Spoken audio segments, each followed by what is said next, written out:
behalf of the Health Transition Wisconsin. Thank you.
Okay, Tim, I think whenever you're ready. Yep, I lied.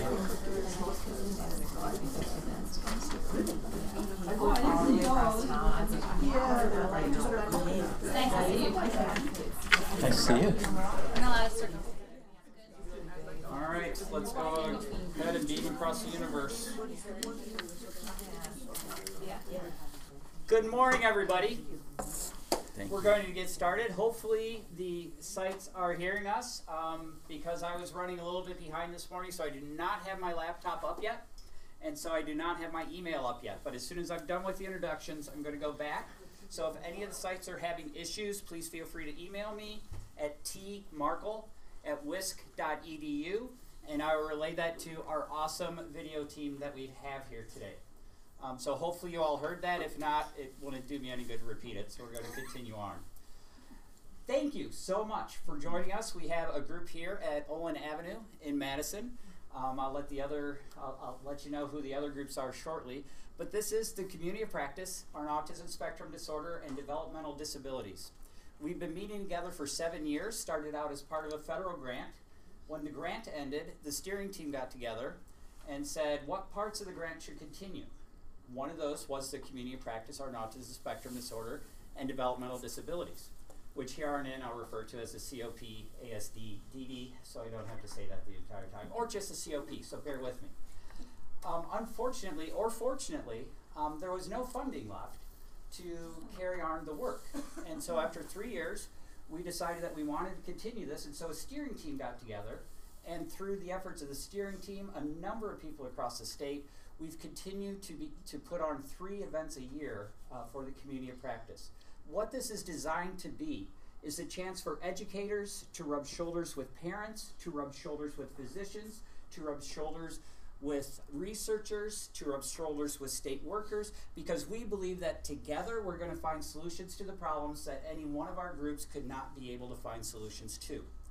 And so we know that when we help families and when we reach out to families with children on the spectrum, with children with behavioral issues, with children with developmental disabilities, that child, that family is intersecting with all of the different systems as well as their community, as well as other families. And so if we only take one point of view, we're never going to find the solution, because the family has all these points of views and they have all of these touch points. And so at the core of what we do is our families. And then we are surrounding them and supporting them and trying to help them to get through sometimes the day. So you are all a very important part of that, and I thank you for that. So we continue offline. You all are now signed up for, I forgot, you didn't read the small print when you did the registration, but you are now joined with the Community of Practice listserv. So you'll be getting an email from me shortly welcoming you and letting you know what's going on after this. And then attached to that will be the option to opt out. It's an automatic opt-out, so if you don't want to be on the list, no big deal. But you will be automatically added if you have registered or if you registered this morning when you came into your site. So there were a couple of announcements that I wanted to make sure that we got out of the way. Number one, the further announcements will be on our connections page, which is the name of the old grant, which is at waysman.wisc.edu/connections. And then look for the Community of Practice link, and that'll take you to the future meetings page. Don't worry about writing it down. I will send it to you. A couple things that are going on that you might want to know about. Starting with the, definitely not least, but the furthest out, November 13th through 14th is the Children Come First annual conference. This will be their 28th annual conference. So save the date, November 13th and 14th. The Children Come First conference is for those caring for, working with, or concerned with the well-being of children and young adults with social, emotional, and behavioral challenges. And I don't mind telling you, but they have great speakers. The closing keynote last year knocked it out of the park. Just really amazing. Yeah, really, okay, it was me. For those that didn't figure it out. But I love that conference. So I'll see you all in November.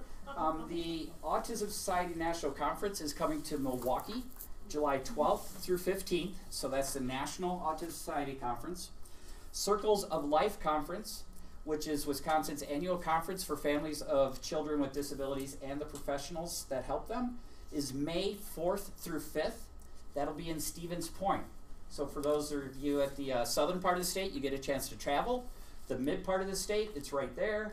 And what I have now learned to be the large northern part of the state, which is not Wausau and Stevens Point, but there's a lot of land north of that. Come on down. Join us in Stevens Point. That's going to be a great conference as well. The Autism Society of Wisconsin's 28th annual conference is April 27th through 29th at the Kalahari. So check online for more information about that.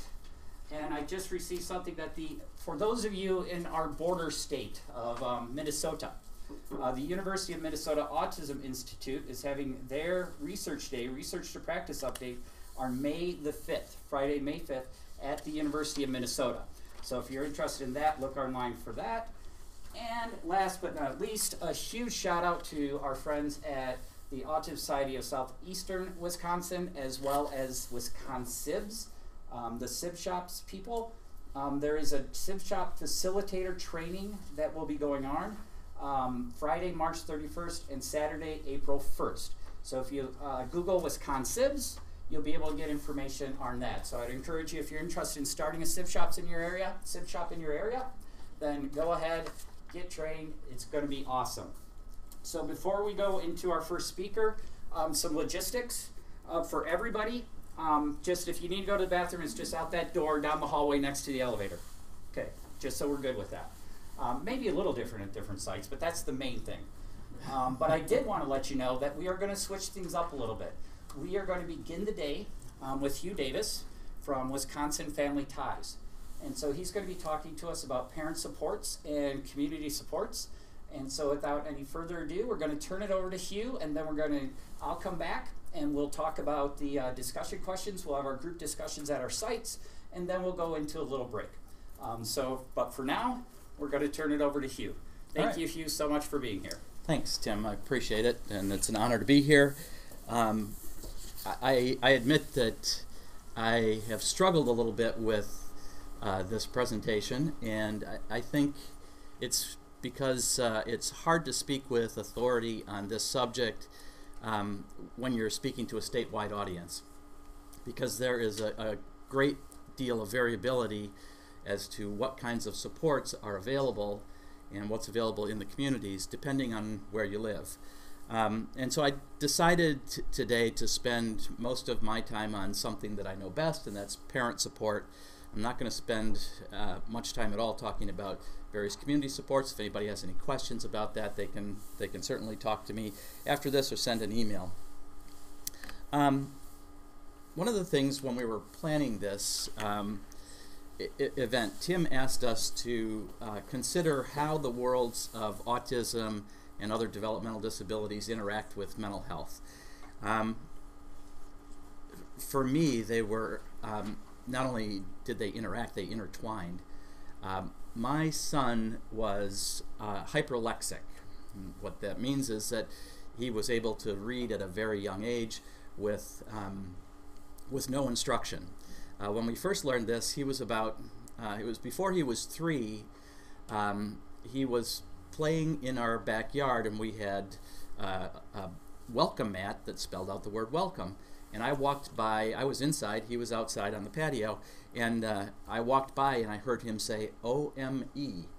And I stopped and I said, say that again. And he spelled out the whole word, W-E-L-C-O-M-E. We had not, at that point in time, we weren't teaching him his letters at all. We discovered that not only did he know all of his uppercase letters, he knew all of his lowercase letters as well. I have no idea how he learned that. He, at the age of 3, he picked up his older sister's first reader and read the whole thing to us. So when this was a really interesting, it was fascinating to us, and it was really an interesting strength for him. And when he was in kindergarten, he was very much accepted by his peers because he could read stories to them, and the rest of the kids couldn't. So we wanted to really build on that strength, and so we worked with the school, or talked to the school several times about designing a special reading program for him. We wanted this to continue to be a strength for him. After numerous attempts, we were finally flatly told, we do not cross-categorize kids. Meaning that if you're a special ed student, you can't also get specialized reading designed by the gifted and talented teacher. At the time, I don't think that I knew enough on how to fight or advocate for my son, and we ended up accepting that, and within 2 years, everyone else's reading had caught up to his, and it was no longer a strength of his. And but I remember being pretty infuriated and thinking to myself that, you know, we're not talking about sorting coins here or bolt sizes or anything like that. We're not easily categorized. And so to me, I think that the fact that we categorize kids, even in autism and mental health and developmental disabilities and intellectual disabilities, you know, they're all really kind of artificial constructs. And if you look at the diagnostic process, particularly for mental health diagnoses, kids often have migrating diagnoses as they present differently over time. In the DSM-5, there are over 20 different disorders that have irritability as a hallmark symptom. You know, which one is it?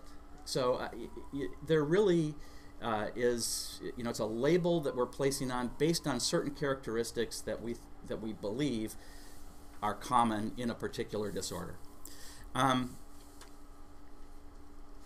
you know, right now, today, we're learning a whole lot more, and I'm certainly not very well versed on brain science, but we do know that there are more and more advanced techniques being developed that help us see what's going on with functional MRIs in the brain, and with other kinds of scanning techniques. And so now we can see some certain structural differences within certain kids, and we can see some functioning differences. Eventually, maybe we're going to have more definitive diagnostic capability through some of that, but today we really don't, and it's still kind of a trial and error with a lot of these diagnoses. So, long rambling beginning to saying that, you know, at Wisconsin, what we do is we care a lot less about the diagnostic label, and we try to look at common characteristics. And on this slide are some of the common characteristics that we see quite often across kids who carry a wide variance of diagnostic labels. Is that everybody else's kind of experience as well? And because of that, that fact, you know, I think that we as, you know, because we're challenged by these categories, we at Wisconsin Family Ties, we decided to change how we refer to the population we serve. We talk about working with families that include kids with social, emotional, or behavioral challenges, and not referring to just mental health or just a particular diagnosis. Another way that I believe that these worlds interact is that many of the difficulties that our kids face are primarily due to skill issues rather than willful behavior decisions that they're making.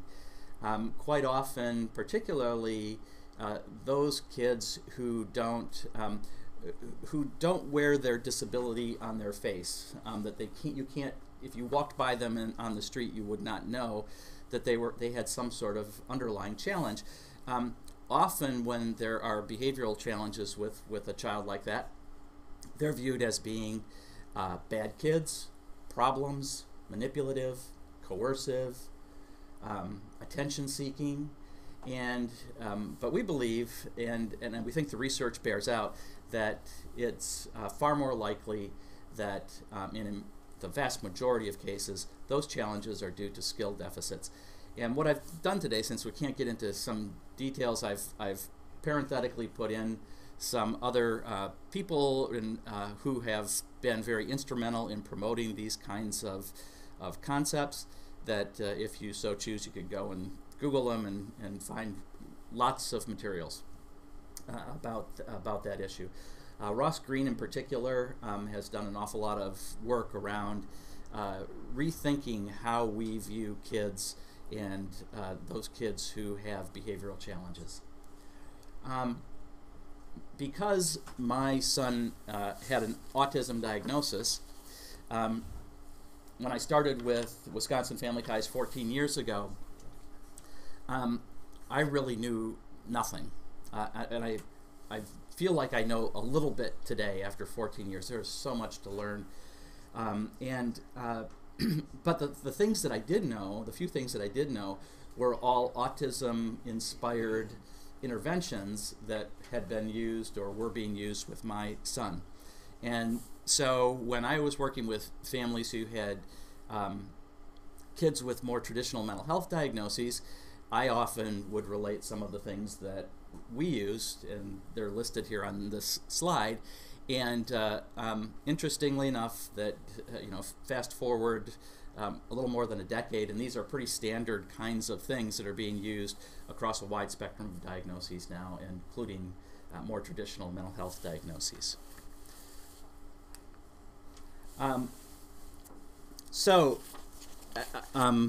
don't know the makeup of this room, and I don't know the makeup of the people around the state, but clearly want to convey today that parenting can be a challenge, and parenting a neurotypical kid can be plenty challenging. But for us, the vast majority of the families that we work with are just normal, healthy families but they're experiencing some extraordinary challenges. What we've discovered is that some of those good parenting skills that we're often told by others to use, and often told by others in rather inappropriate settings that we should use those skills, they don't often work when you have kids who have mental health needs. And finally, some of the disciplinary strategies that work with typically developing kids are not effective for behavior problems related to mental health. I can assure you that over the 14 years that I've been working at Wisconsin Family Ties and talking to hundreds and hundreds and hundreds of parents across the state, if those things that are advocated in the books work, we'd have the best behaving kids in the world, because they've tried everything. They've tried the 1, 2, 3 magic, they've tried the timeouts, they've tried all these things, and they don't typically work as well with kids with mental health challenges. You know, I really tend to think that while these kids are often identified as being difficult or problematic, it's really us who have the difficulty. It's the adults. We have difficulty in understanding how best to support these kids. We have difficulty in understanding these kids. So I'm a big advocate of switching your perspective on how we view these kids. So let's talk a little bit about parent support. It's pretty clear that all parents need support, and that can come from a variety of sources. It can come from family, friends, other parents. It can come from providers, educators, etc. And these are some of the kinds of things listed on this slide here of the types of support that families can receive from others.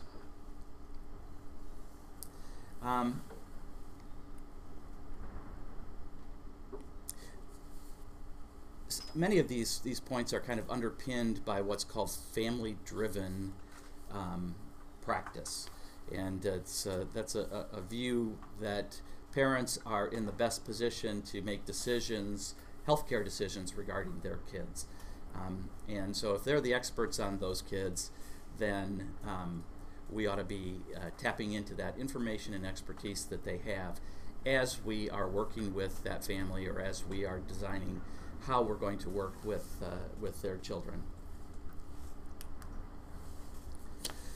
So what can we all do to better support parents?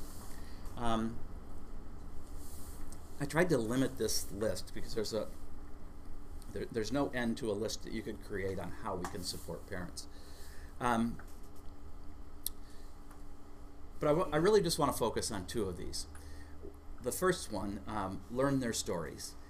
There was a research study that came out a number of years ago that concluded what we probably already intuitively know, is that humans are biologically hardwired to connect with each other. If that's true, and if we want to connect with someone, then our job is to find out their story. And you know, everyone has a story, and their story might be quite different than what you first think it might be.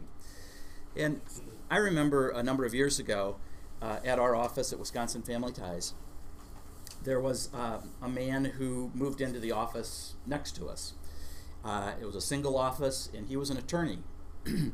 And shortly after he moved into that office, we could smell cigarette smoke wafting through the walls into our office. We're in a non-smoking building, and so our first reaction was indignance. You know, who does this guy think he is, that he's coming into this building and flaunting the rules? Does he think they don't apply to him? And you know, after a few days, even one of our staff called the landlord and said, "Hey, you know, your new tenant's smoking in his office." And we were kind of outraged that someone could just feel so privileged that the rules didn't apply to them. a few days later, there was a overnight delivery service that stopped at our door and said, hey, I've got an overnight delivery for this guy who's in the next office. He's not there right now. Would you guys be willing to take this? And we said, sure. So he came, our neighbor, the next day came over to pick up his package that was left in our office. And in picking it up, introduced himself, and he says, you know, the mission of your organization is really important to me. And we didn't want to be inappropriate and pry, but we just said thank you and gave him his package. He went on his way. The next day, he came back and he asked if he could talk to me. And we went in my office and sat down, and he told me the story of his daughter who had an eating disorder and who just 18 months prior to that had died as a result. We had made all sorts of assumptions about this guy. He was arrogant. He didn't think the rules applied to him. You know what he really was? He was a father who was in pain. And I think of that story often and try to remind myself that, we don't know what everybody else is going through. And if we really took the time to learn their stories, we'd find out a much different set of facts than what we're assuming. And that's related to the fourth one, which is present alternatives to assumptions. So we all have, as I said, we all have this idea of what's going on with someone, what's going on with this kid who's misbehaving in school or misbehaving in the community or at home, or what their family life might be like. And there's almost always another very different picture of what's going on with that kid that is equally, if not more, plausible. And so at Wisconsin Family Ties, we call that the alternate narrative. And that's a lot of what we do, is we paint a different picture of what the possibilities are that are going on with this kid. And I really think that if we as adults could look at those kids and families from different perspectives and help present those possible alternate theories as to what's going on, that changes the dynamic. Let me just give you a couple of examples. So there was a young man who was in a psychiatric inpatient hospitalization, and when he would receive phone calls from his mother, after those phone calls, he would always act out and cause trouble on the unit. The staff actually said to us that, well, she's riling him up. And we only had our alternative narrative for that one was just one sentence. Isn't it equally possible that he misses home? If we just shifted that and looked at it from a different perspective, it changed totally what that behavior was like. We also had a situation where there was a young child who had drawn a picture on his teacher's chair with a permanent marker, and he got in trouble for it. And everybody was trying to figure out, how do we stop him from doing things like this and destroying others' property? When it was revealed that the picture he drew was of the teacher, it became apparent that it's possible that that was a sign of affection that he had no other way of communicating.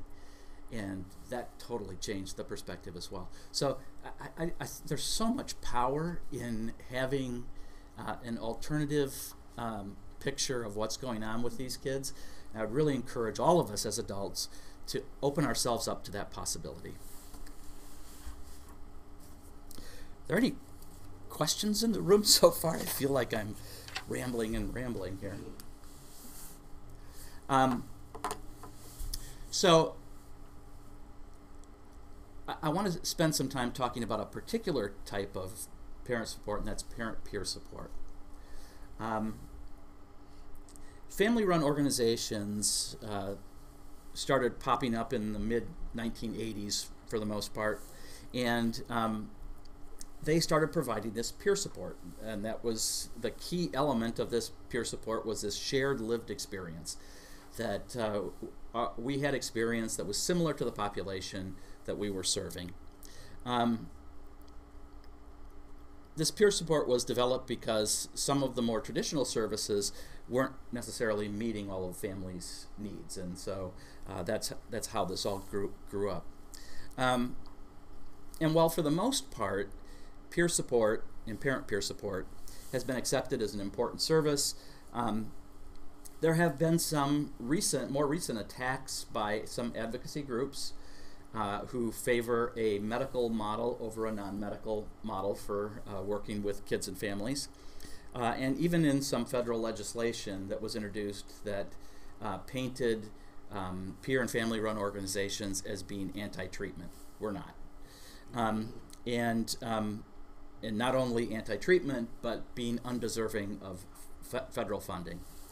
So I wanted to just give you guys a few pieces, and I'm not going to go into any kind of detail, but there's a significant research base and an expanding research base supporting the use of parent peer support and peer support in general. And I'm just going to mention a few things that are going on or that have been completed, and then a few of the interesting research projects that are currently going on.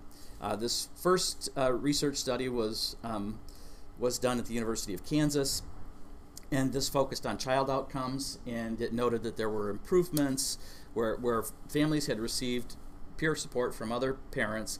There were improvements in living arrangements, school attendance, academic performance, law enforcement contact, and there were also fewer externalizing behaviors.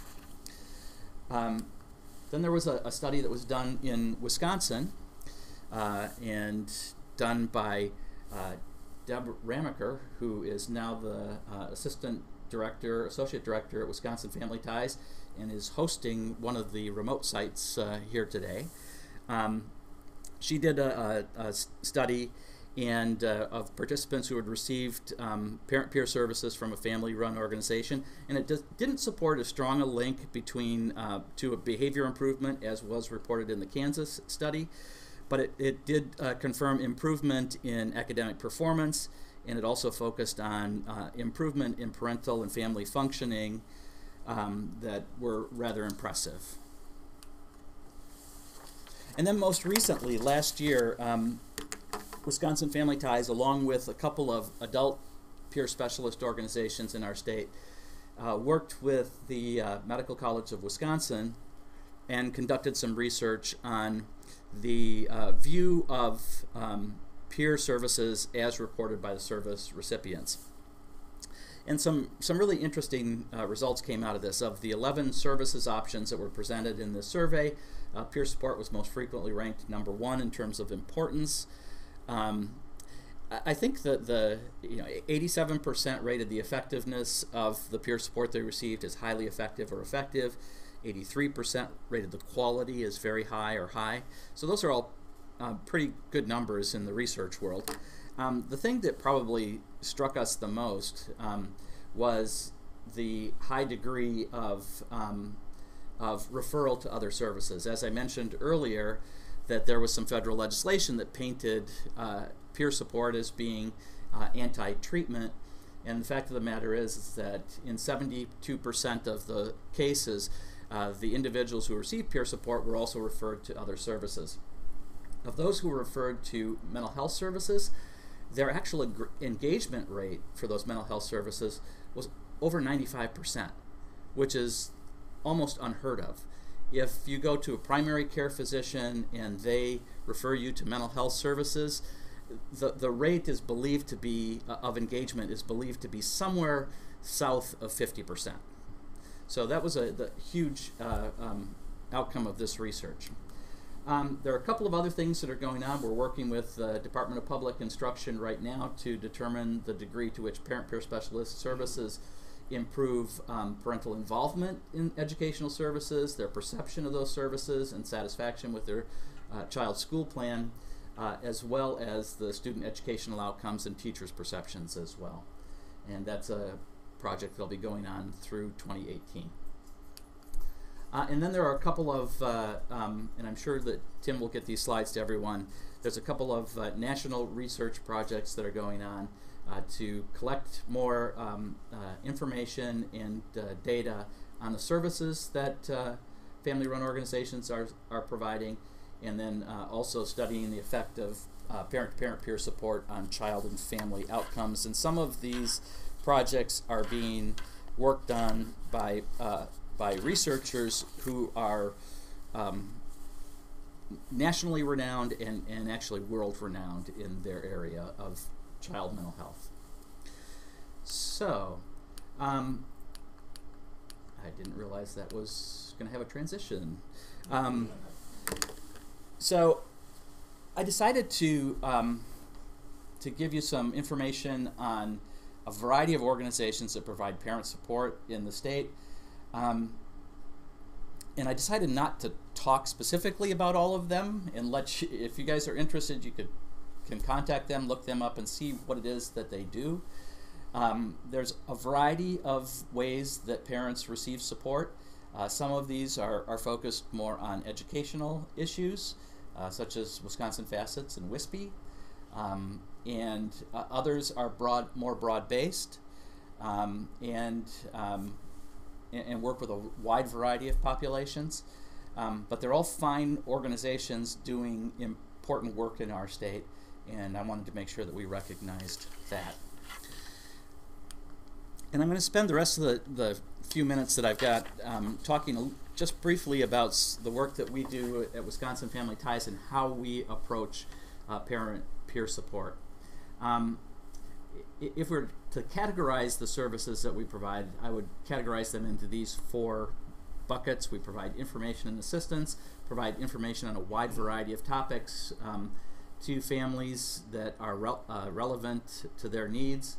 We provide education and training. Tim mentioned the Children Come First conference, but we do things in addition to that, but that's our flagship educational opportunity in the year.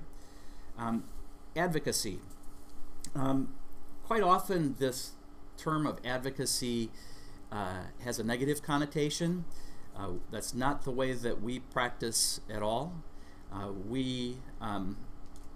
Advocacy, the definition of it is the act of speaking on behalf of someone or something, and so oftentimes we have families that are so overwhelmed that they have difficulty being able to communicate what it is that they need, what it is that they think is going on, and they need support in doing that. And so we help them be able to do that. Our goal in doing that is to have families build better working relationships with the systems that are serving them. If we go into a particular situation and there's a conflict between a service system and a family, if we try to address that in an adversarial way, it's possible that we could win on that particular issue, but when we walk away, we've left that family and that service system with no better ability to communicate when there are going to be future conflicts, and believe me, there will be future conflicts. So, our goal is really to equip families with the tools and information that they need to be able to build those better working relationships with systems. We also work in an advocacy effort. We work on public policy issues relating to the population that we serve. And then finally, we provide emotional support to family. I read a number of years ago in a book, there was a phrase that said, hope is as essential to life as water and air. And we believe that at Wisconsin Family Ties, and that's really what we're in. We're in the hope business, and we work with families to help give them hope that things can get better and that there are things that they can do to address the challenges that they're facing right now.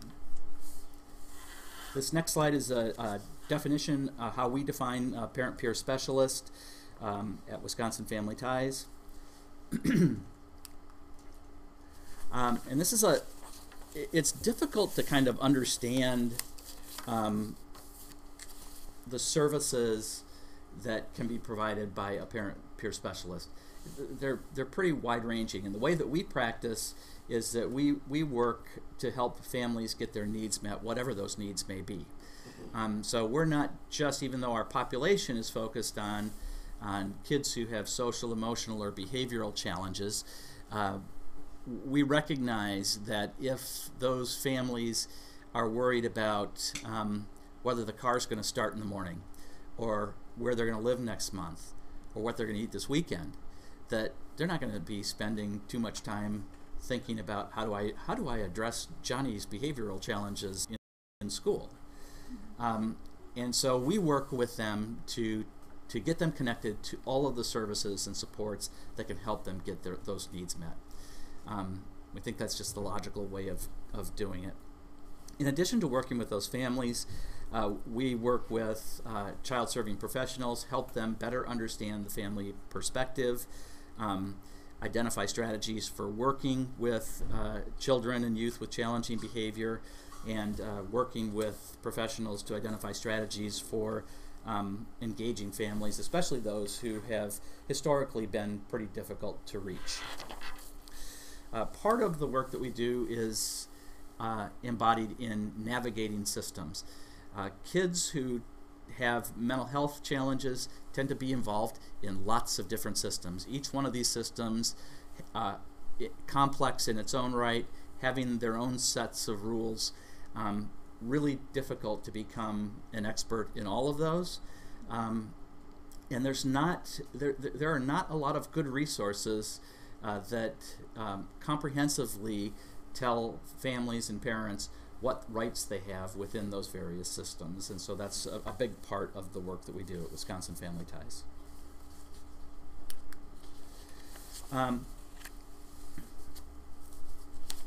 So how are parent-peer specialists utilized in the community? This is a long laundry list. But again, in working with a service system, sometimes they don't know, well, who should we be referring to you?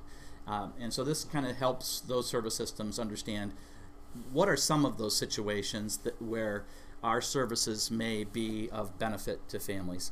And I'm just going to pick up on a couple of these here.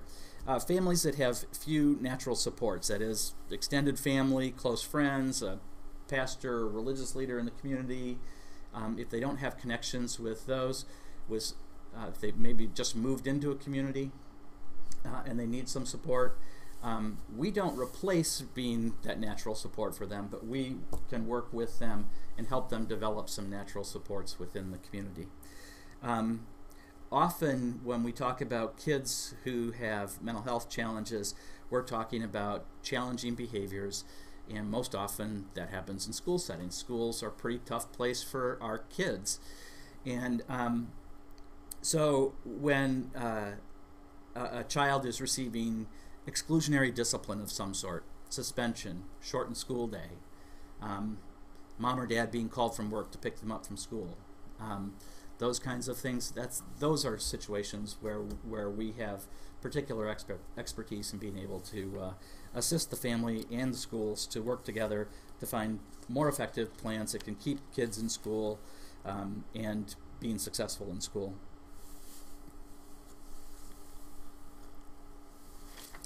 And we also, I just wanted to run by real quickly that not only is that lived experience key in our organization to become a parent-peer specialist, but there's a significant amount of training involved.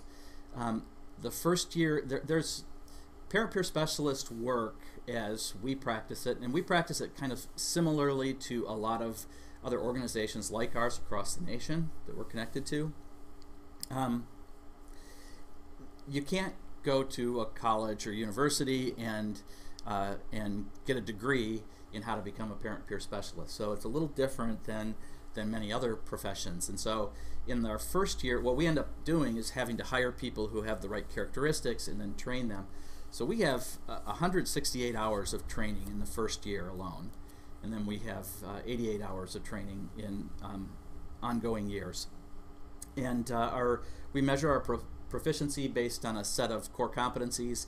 Our core competencies, there are 54 separate competencies that are in 8 different domains, and again, that's how we measure the work that our parent-peer specialists do.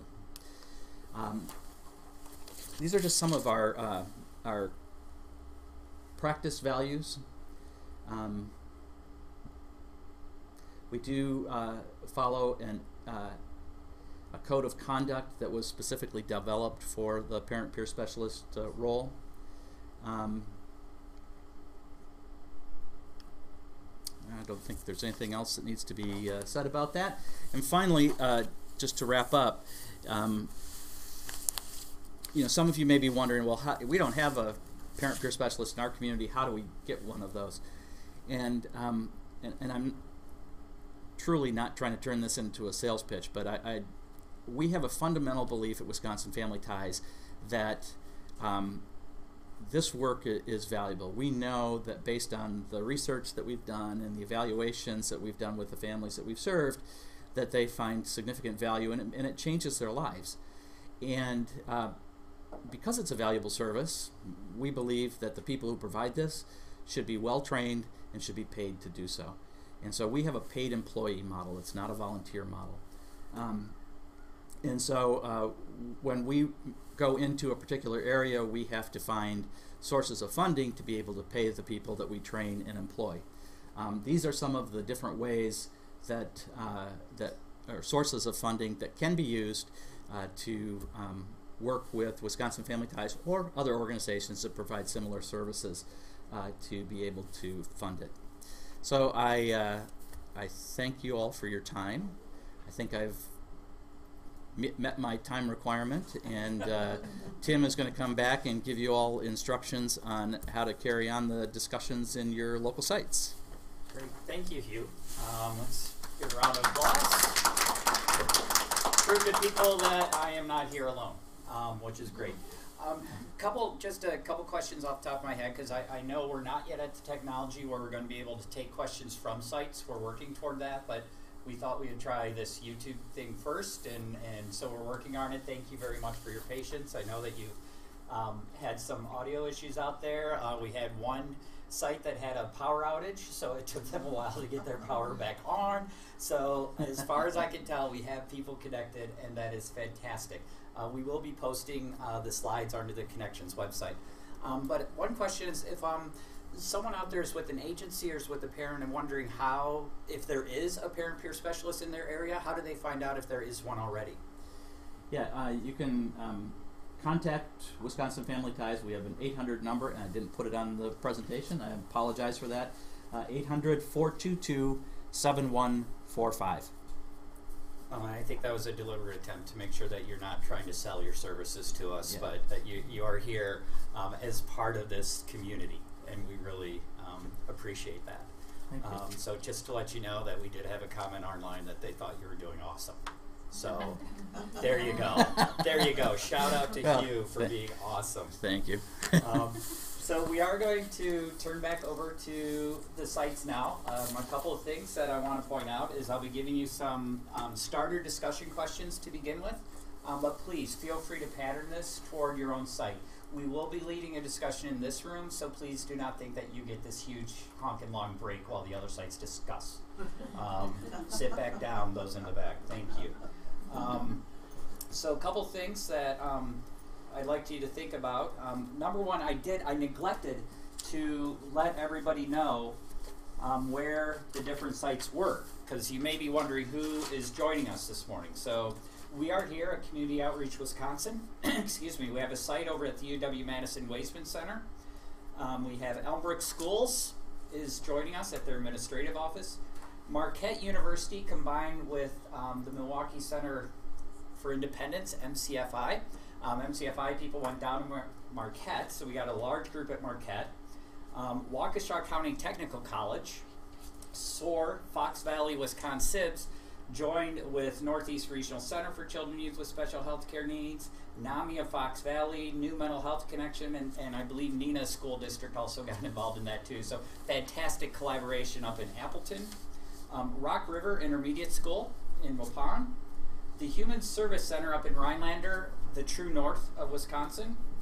Aging and Disability Resource Center of Brown County in Green Bay. They've joined us for some of these people have joined us for the second year in a row, which is fantastic. Price County Health and Human Services in Phillips, Wisconsin. Wisconsin Indian Head Technical College has a site in Superior and also in New Richmond. So thank you, Wisconsin Indian Head Technical College. Chilita in La Crosse is hosting a site. Green Lake County Department of Health and Human Services, and my apologies at the beginning of this is I didn't know there was a Green Lake County. I knew there was a Green County because it's in my region.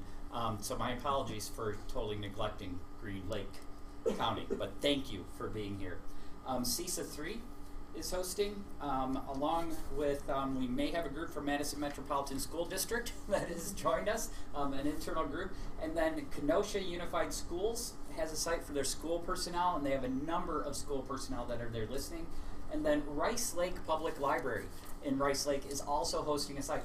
This is just amazing, and these are all these site coordinators putting this together, getting the word out. Some of y'all have food, but opening up the place, getting the place ready, could not have done it without them. And I do have a number of people that have joined us on their personal computers as well, because it is Wisconsin and it's probably snowing somewhere. So we recognize that need.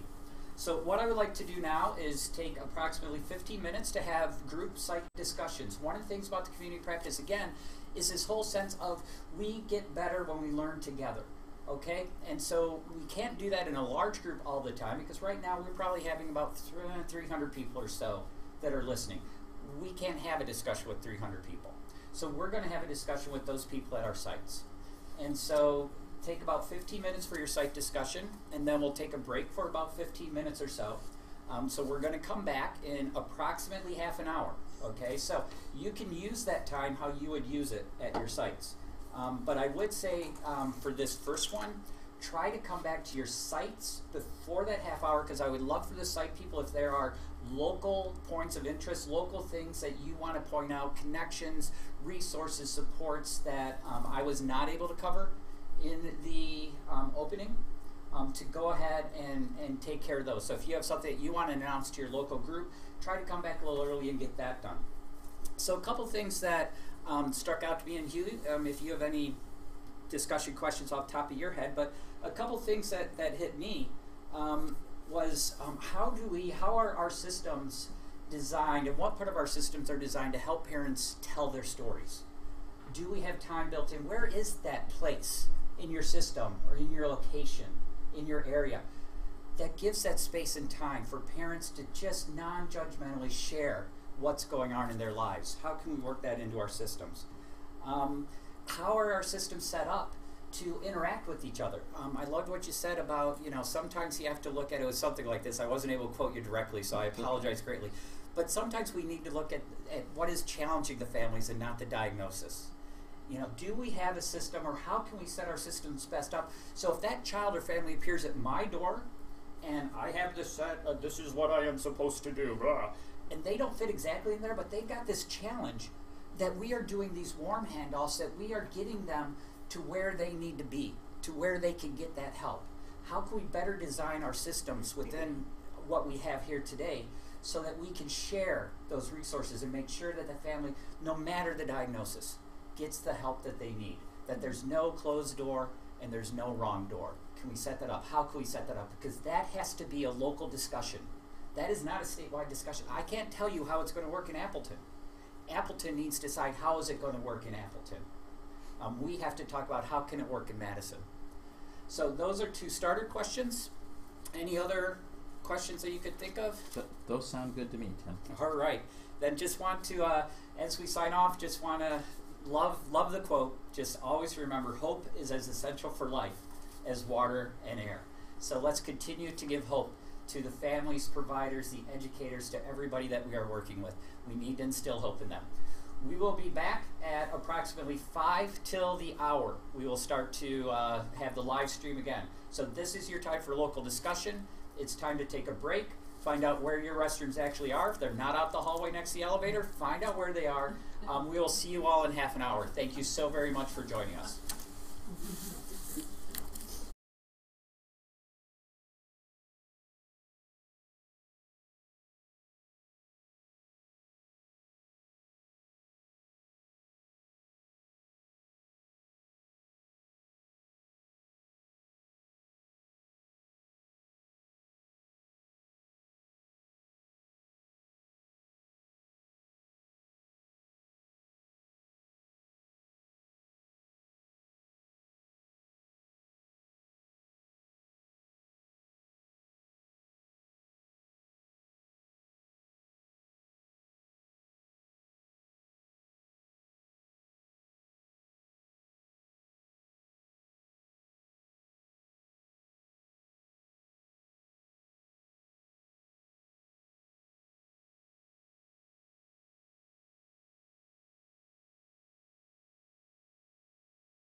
point or yell or.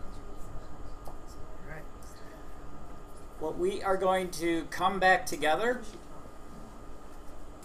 I'll say that, then I'll stand here for a couple seconds to let the sites calm down, your energetic folks that you have in your room. I hope you had as good a discussion as we had. As usual, even though we gave more time this year for discussion, it still seems like there probably wasn't enough time for discussion. So we'll continue to tweak the model, but we really appreciate you joining us and trying out. We did get word that one of our northern sites was having some issues. We're hoping to be able to work through those, so please hang in there with us. Hopefully that will get resolved. So we're going to move right on through the day. I will have, at the end, I'll have a couple more type announcements. The one thing that I did want to say before I turned over to Christy is I never really explained a little bit more about the community of practice and how it's run. It's really not me, okay? There's a steering team of fantastic people that get together, and we do surveys at the end of each session, at the end of each event, and we do an annual survey. And then we ask, we send it out, and then we look at the results, and the topics that people say they want to learn more about, that they want to come together around, those then form what we're going to talk about for the next year. So that is the steering team does that, and also tries to make sure we have involvement through different organizations and parent organizations and other organizations, so that we do have that cross sector that we're looking for. And then that steering team is led by 3 co-chairs. I'm one of the co-chairs. Ann Harris at Waisman Center Lend is another co-chair, and then Kelly Broadhagen with Autism Society Wisconsin is our parent co-chair. From the beginning, we have always had a parent as one of our leaders. We can't do it without them. And so we are very excited that, that Kelly is one of our co-chairs for this year. So just wanted to get that out of the way. Another bit of housekeeping that I forgot earlier. We are going to move right on to Christy is going to talk to us about supports for youth with anxiety. Thanks, Christy. Thank you. Thank you all. I'm Christy Goss-Bemis, and a little introduction about myself. Right now I'm working as an education consultant with the Wisconsin Department of Public Instruction. And so we work on 2 very specific projects. The Safe Schools, Healthy Students project, which is in Beloit, Racine, and Menominee Indian school districts.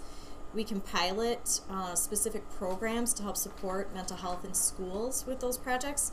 And then Project Aware is in Adams Friendship, Ashland, and Milwaukee. And so the gist of those projects are to provide safe schools, violent-free schools, mental health supports, access to mental health care. With Project Aware specifically, I run the Youth Mental Health First Aid component throughout the state of Wisconsin. And we'll talk a little bit about that as one of the supports that we'll talk about for anxiety. But by history, I have been a psychotherapist for the past 12 years before coming on with the department. And my big role with that was bringing in mental health clinics into schools. And so at the start of doing that in 2002, I think there were maybe 2 or 3 that I'm aware of in the state. And now there's over 300 where providers are actually going into the schools and providing mental health supports, which increases access, less time away from class, right? And then more collaboration, hopefully, between the provider and the school, where a lot of the behaviors that we see or the mental health challenges that we see in school are kind of manifested there, and they can get some supports. So those are the things that I'm involved in right now. I've also been a county social worker. I've been a treatment foster care social worker. I've been working in home doing autism, and there's a huge intersection between anxiety and autism. And some of the clients that I would see in my private practice yes, they would have autism, but they were primarily coming in to see me for anxiety issues. And so I'll be talking about anxiety today broadly, but knowing that it definitely intersects with the autism spectrum disorder. There is a high comorbidity with the 2. And so the overview is just whenever I can get a chance to, we talk about the school mental health framework, so I'll be sharing that a little bit with you and kind of wrapping that around the anxiety. Talking about how we can motivate school staff and leaders to engage in mental health supports and teams and working with our youth. and then practical tools, hopefully, to support students, families with complex needs and anxiety specific today. And so this is where you can find the school mental health framework on our DPI website. Sometimes DPI is a little hard to navigate the website, so I provided the website link there. And we know that 1 in 5 of our students are standing in front of us every single day as educators with mental health challenges and needs that might interfere with their academics. And so we know that in order to increase their social emotional skills, that will also increase their academics. If you're sitting in class and you're anxious and you're thinking about maybe if your mom is safe at home or what's going to be happening during the lunch hour, if you're going to be able to sit with your friends, and anxiety is kind of permeating throughout your body in that way, you're not exactly thinking about the math lesson or the science lesson or what's happening, with your reading. And so that's why we know that it's very important to have mental health supports in our schools. We recently, just an update at DPI, we recently hired a new emotional behavioral consultant who will be starting, I believe, towards the end of March. And then they've also combined that role with autism. And so she comes in with a lot of experience. I'm not going to say who it is yet because I don't know if they've publicly announced that. You just know it's a she. So this is really the school mental health framework, and it's hard to read like all the little things, but I just want to show that we kind of follow the tier. So if people are familiar with PBIS, we did that, for a reason, that it's not a new innovation or initiative, because teachers often will have kind of initiative burnout, like, oh, the next new thing. This is supposed to be overlaying what's already out there with the PBIS framework. And so we'll be talking about anxiety. What I've done is I've created my anxiety talk and PowerPoint to go along the tiers, so it just kind of makes a little bit more sense, because anxiety can be on a continuum. And there are kids with some anxiety, and then there's kids with intense anxiety. And so we'll be talking a little bit about what kind of supports are needed at each time. But when I lay this foundation, and Hugh will be proud of me to put this right in the forefront, is the need for the parent collaboration as we move forward. So we're not just talking about school supports, but if we ignore the parents or the families that are involved with the kids, or the community supports that are involved with our kiddos that are dealing with anxiety, we're missing a big chunk of information and supports that we can really help to increase our work. So whether you're out there listening as a provider, as a school personnel, or as a parent, it's families are in the forefront. So we need to listen to our families, because often they can provide us with data or material to do our jobs better. And then there's this focus of building on relationships rather than providing programs. When I was first starting out as a school social worker, I was told to do a Love and Logic program. And so I would have my parents come into the library and co-facilitate with somebody else, another expert in the field of Love and Logic, even though my own kids were probably melting down in my shopping cart right before I came to teach the class, right? And when I would leave the class, I would walk out, and the parents would be standing around in a circle outside their cars talking at length. Like, I was long gone, pulled away, probably at home and in bed by the time they were done talking. And I really started recognizing parents aren't seeking experts in front of the room. Parents are seeking support from one another. And so I started running my classes, workshops, whatever you want to call them, as more of support circles, and having parents have the time to talk about what their needs were versus talking at them. And that was just a really big transition in my work. And so I encourage, if you're working with families, well, when you work with families, because it's not an if, that we really incorporate that kind of process with them. We can highlight their strengths and encourage families to experiment with new practices. So families are looking for help and supports. We can offer some and encourage them to experiment with them, but they generally know best of what can work with their child. And basically it's about the relationship. It doesn't matter what tool I pull out of my pocket. and work with a parent or a child with anxiety, if I don't have a relationship with that child, or I don't have a relationship and connection with that parent, and they can't feel my compassion or my empathy about the situation, no cognitive behavioral intervention or newfangled tool I have is going to work. It's all about connection. And really about empowering our parents to be on the voices. I run a parent advisory work group, and I want parents in there because they're leading any of the products that I'm creating or things that I'm doing. I run past my parent work group because they're leaders in the state then, and that's engaging them in a much more deep, powerful way so that they can have a voice in policy changes and initiatives. So so that we're on the same page when we talk about anxiety, and I love that Hugh talked earlier about this gives us shared meaning. If a client is coming into my office and they've previously been diagnosed with a specific phobia versus post-traumatic stress disorder, it is a way to communicate between providers, but it definitely is not the whole story. And so when we start believing that people fit in categories and labels, we lose the person in front of us in the unique way that their anxiety might be manifesting for them. And so I really want to frame the discussion. This is not an exhaustive list, and some would say obsessive compulsive, does that really fit on there? But definitely anxiety intertwines with that. So it's not an exhaustive list, but it gives us a shared meaning and a common language to understand one another of what the child might be dealing with. So we're going to move into what kind of supports are at the universal level. And this is really the level that we have the most, I think, impact, but it's probably the least amount of time we spend on things. We always are looking at those really intense kids, but I feel if we did a better job down here, we wouldn't perhaps have really intense issues showing up in our school settings.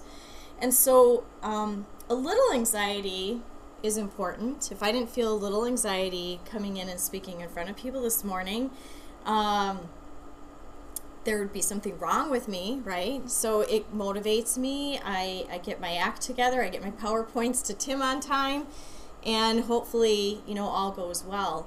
In the shower this morning, I might have been thinking about, oh gosh, this is, do I have everything together? Did I look over my notes? Do I have everything? And that helps me.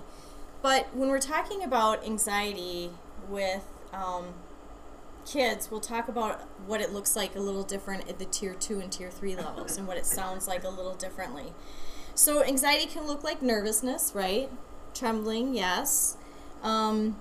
Maybe some constant movement.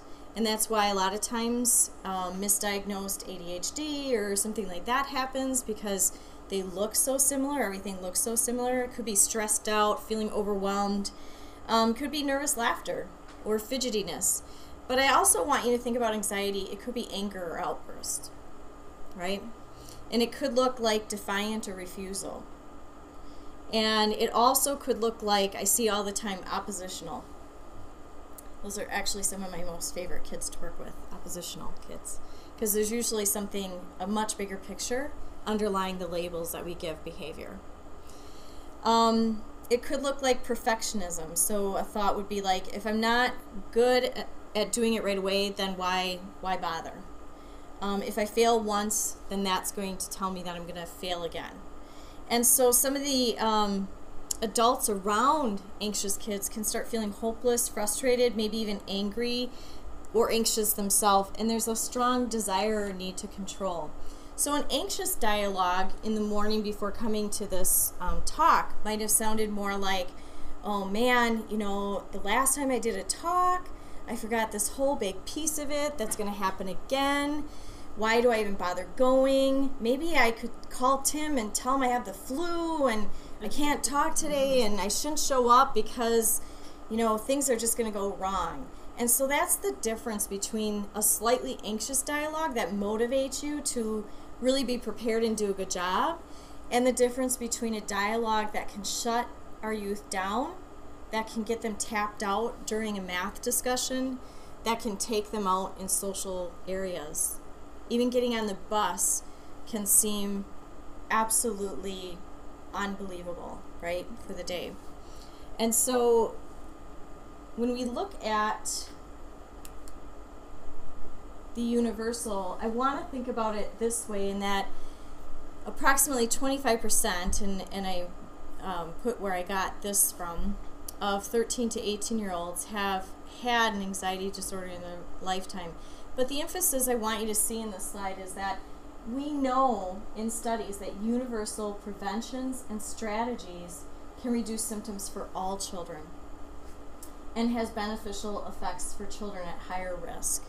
And so that's really a powerful thing to be thinking of, that if we had universal shifts in how we did things, that it would impact a lot more students, and they wouldn't have to move up the tiers or have the anxiety be very debilitating towards their academic or even just their life goals, their life desires that they have. So we know cognitive behavioral treatment works. We know cognitive behavioral treatment, including the family, works even better. And there's also evidence that shows that our interventions can significantly reduce anxiety and diagnoses around children if we use some of the universal practices that I'll share. So these are some of the ones I've identified. And again, this is not an exhaustive list. It's just a list I think that's important to take a look at as a starting the conversation's place. And as we look at this list, Hugh did a good job of mentioning Ross Greene's work, but his work really is intertwined in our school mental health framework in a significant way. That oftentimes, and I know that I was guilty of this when I first started out as a county social worker working in an alternative school for 9 years, when a student was defiant or resistant, you know, that's how we labeled them. And we didn't look any deeper than that. We just created behavioral supports to try to move that student to a place that that felt good for us. But with Ross Greene's work, he really says it's a shift in perspective, not in that kids would do well if they wanted to, like they're somehow manipulating us, but kids would do well if they can. And that's a huge shift in perspective at the universal level for people to have when working with anxious kids.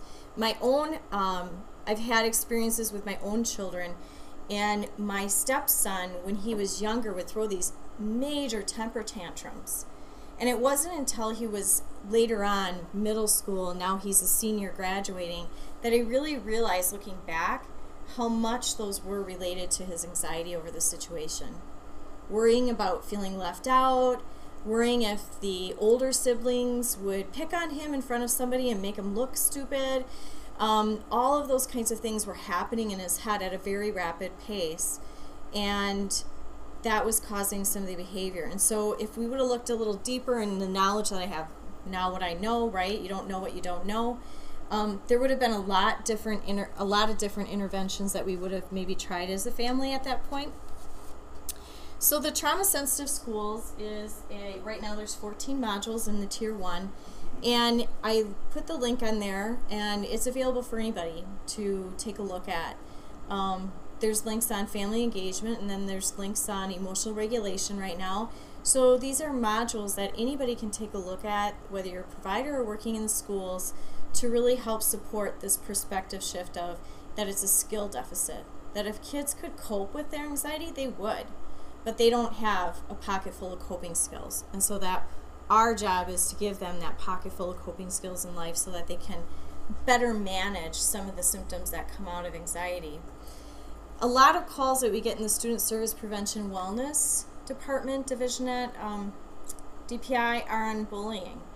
And I see it with my own 14-year-old daughter, the cyberbullying. I mean, you're going to bed with instant Snapchats coming at you about who you are as a person, and then you're expected to show up for school the next morning. And so if we had our policies in place and actually followed them, what would that look like, and how might that prevent some of the anxiety that kids are coming to school with about what might be happening at school? And just the overall climate of our schools and at home, if they're welcoming, if kids feel like they have a voice, all of those things are at the universal level of supports. We have a lot of things we can do environmentally with structures, ways that we run our classrooms, foreshadowing what's going to be happening, especially when you have the intersection of the autism in there, foreshadowing what's going to happen, increasing skills and coping skills, and then weaving mental health curriculums throughout our day. That it's not just a health class that people take as part of their day, but that it's the whole concept of wellness is talked about from the first week to the last week of school throughout the time that we're in school. And also you as a role model. I often will share a story where I was working with a young youth in my office, and he had autism but was coming to me for anxiety, and the tornado alarm went off outside. I'm not particularly fond of tornadoes. It's probably right up there with one of my, bigger fears in life. And so my job right at that moment was, how can I model how you, emotionally regulate yourself as an adult, and how do you, get to a safe place. And so if we can model as adults our own management of anxiety and really name it and say, boy, I'm feeling a little anxious right now, so I'm going to take a couple deep breaths. That's a really powerful thing when youth can see that we do exactly what we're asking them to do, I think. And then just that, I can't overemphasize the connections and relationships with kids, that they won't trust you with what's underlying their behavior if you don't have that connection and that relationship with them. The WRAP plans are Wellness Recovery Action Plans. I put that at the universal level. They'll show up again at the Tier 3 level. I'm really an advocate of when a student starts school, the first week or two, they should all have wellness plans, not just the kids that we identify as needing the supports, but all kids. Because what I want teachers to really be talking about in their classrooms is, maybe today Johnny's having a bad day, but tomorrow it might be you. And so if we all had wellness plans and we knew that, Johnny's going to be off on Tuesday, and he's using, his skills, you might be off tomorrow. What skills could you use? I think that can be really powerful. Now, I added this to it, and it's not on my slide, but I'm going to add the pyramid model for early childhood. And this is a shout out to whoever gave me a review at the last time I did this. Like, what about the little ones? I was able to witness the pyramid model in work at a school in Racine Unified School District. And basically what it is it's just providing very clear, conscious, consistent messages to the littles about what the expectations are for the day. But also I got to see, like, in their classrooms, they would have emotional regulation places, safe spaces for them to go. And a lot of them were like crawl spaces that they could go under and then kind of shut themselves in. I talked to so many teachers in early childhood daycare centers all the way up to 4K and kindergarten, and the kid that's like got themselves, under their desk, right? That's usually anxiety. It's avoiding something that's happening or just being completely dysregulated, and so they often will find crawl spaces. And so providing those safe spaces as a proactive measure is so important. And that's just part of the pyramid model. It's a whole big thing that we're doing piloting in some schools, but I really see that it has significant value. Also, I've seen teachers use stickers at the beginning of the year where they're making sure that all of the kids are having connections, and so the stickers are given to the kids on a board in the teacher's lounge perhaps before school starts. These are kids I know I have a connection with. Any kid that's not missing, that does not have a sticker, then that's a kid that I know in the first week or two of school I need to connect with. Because again, that connection at the universal level is so important. And that's a really good technique that I've seen schools use to increase their connections. My daughter just started the Monona Grove School District, and I know there's a couple Monona Grove people here. She started last year in 7th grade. Probably one of the worst years for a girl to start a new school and new friendships. And when her teacher, Mr. Graham, pulled her aside within the first 2 weeks and checked on her, I never heard the end of it. She just talked about how that made her feel special and important and connected, and she knew she could go to him and talk. I think we undervalue the connections that we make with our kiddos and how important that is. And it takes so little time, right? Just to a little 5-minute chat in the hall. How are you doing? You making friends? Now we're going to move into interventions for some, right? Some of the kids that are having maybe more issues or concerns or interference in their academics, their friendships, their social skills because of the anxiety symptoms that they're having. And so when I think of this, I think of 5 different things. That it's important when somebody's having anxiety that we don't try to rationalize, right? If my little is saying, the peas cannot possibly touch the potatoes. Okay, all right, I got it. Peas cannot touch the potatoes. Because if we try to rationalize at that moment that somebody's having anxiety, it's really discounting the experience that they're having. The second thing I think of is to validate their experience. I can totally get why the peas should not touch the potatoes. I validate that you feel that way. It doesn't even have to be your perspective. And I think people think that if I validate, then I'm agreeing with them, and I'm saying, no, you're understanding them, and you might have a different perspective, and that's okay. The third thing is that you maintain your own cool. And so I always have 4 questions in a crisis that I kind of ask myself, and the first one is, what am I feeling now? Because if we're getting ramped up as we're providing care and support to somebody with anxiety, we're not doing them any good at all. And so what am I feeling now is the first question I ask myself. The second is, what is this child feeling, needing, or wanting? Knowing that all behavior has meaning, and we need to get at the unmet needs, feelings, maybe even the trauma, wired response that the child is having right now. The third question I ask myself is, how is the environment contributing? So if there's an audience, do I need to have the audience go? Do I need to isolate the conversation in some way so that it saves face for this child and they can re-enter back into the routine better? And then the last question is, how do I best respond? And a lot of times as adults, we start at, how do I best respond? And so if we can slow down that process a little by asking those questions, what am I feeling now? What is this child feeling, needing, or wanting? How is the environment affecting? And then respond. It's just a better practice, I think, and you'll have better outcomes.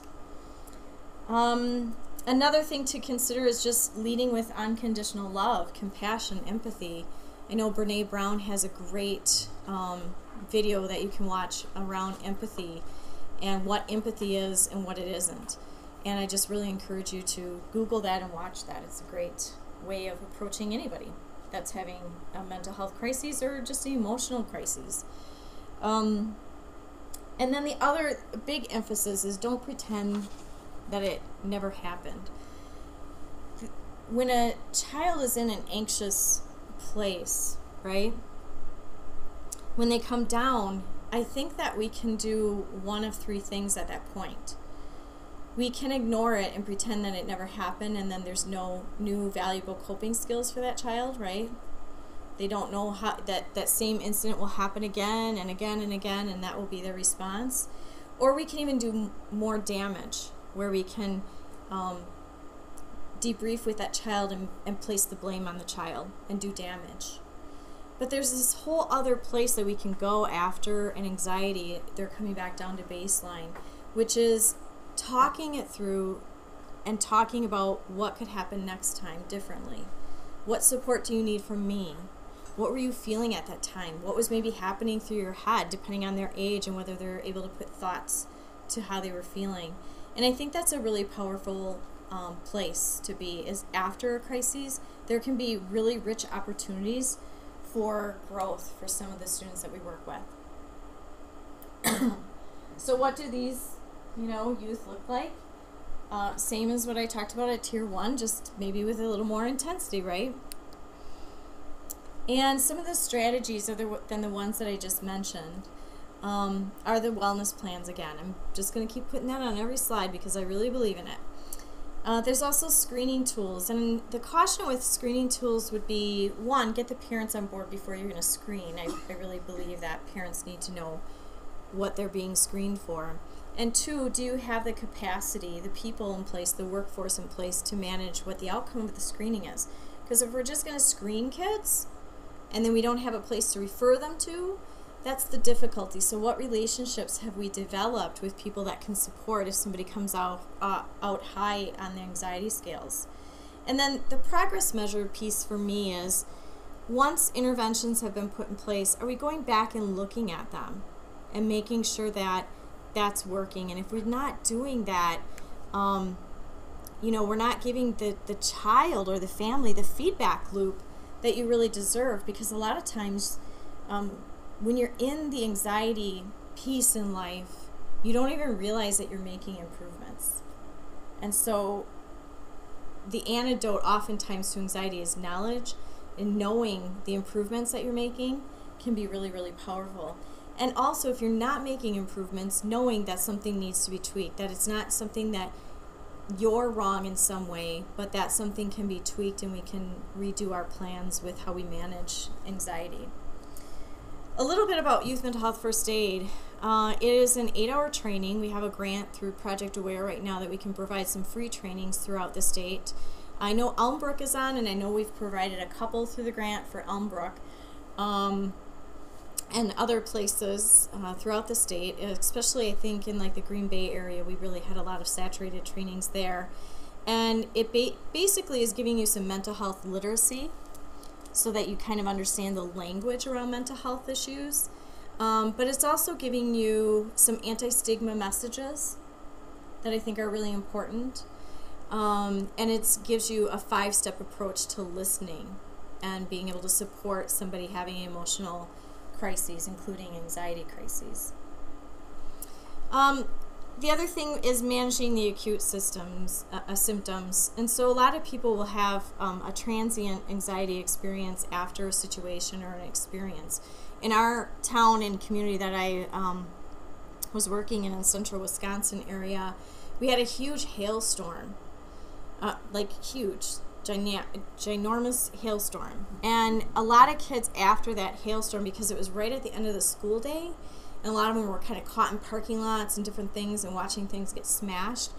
When we manage acute issues that happen and we kind of triage those issues and we have conversations around them, it's so important to bring the anxiety back down so that that trauma loop is not, re-intensified for people. So how we manage the acute symptoms of anxiety is important. I talk about a little bit adaptations, accommodations, modifications. Now this is language that I know our other side of DPI works on in the compliance special ed department. I'm not talking about it in that way, because a lot of kids with mental health challenges don't necessarily need IEP or special education services, but they still need adaptations, accommodations, and modifications. We need to be aware. For my stepson, the algebra class, yes, that was the place he should be in, but he could not be in. So to keep pushing him to be in that algebra class, it was only going to make him more and more behaviorally challenging. And so listening to what the youth is saying about what they need is really important.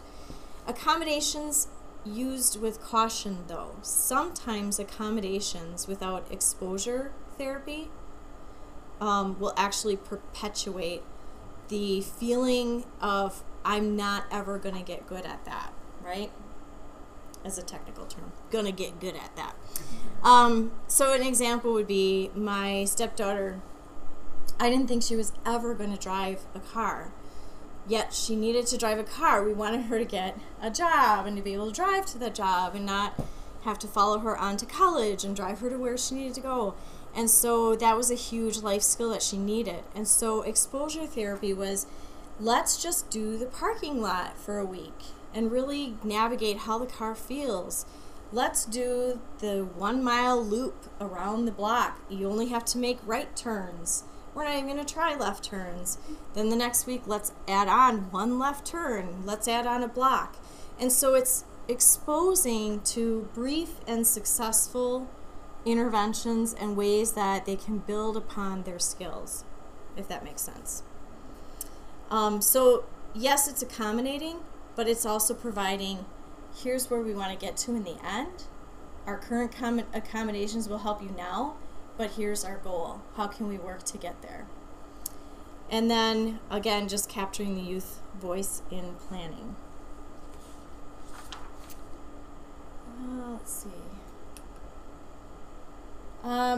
I just share this as an example of some of the screening tools I mentioned in the previous. There's many that are out there, and a lot of them don't have any proprietary to them. And so then when we look at anxiety in the tier 3, those are those really intense anxiety kids. So a couple stories I can share is working with a youth that literally had to be wheeled out of the ACT testing, had literally frozen during an ACT testing and had to be put in a wheelchair and taken out. Or another kiddo I worked with that had a severe trauma experience, witnessed a person in his life die by a car accident.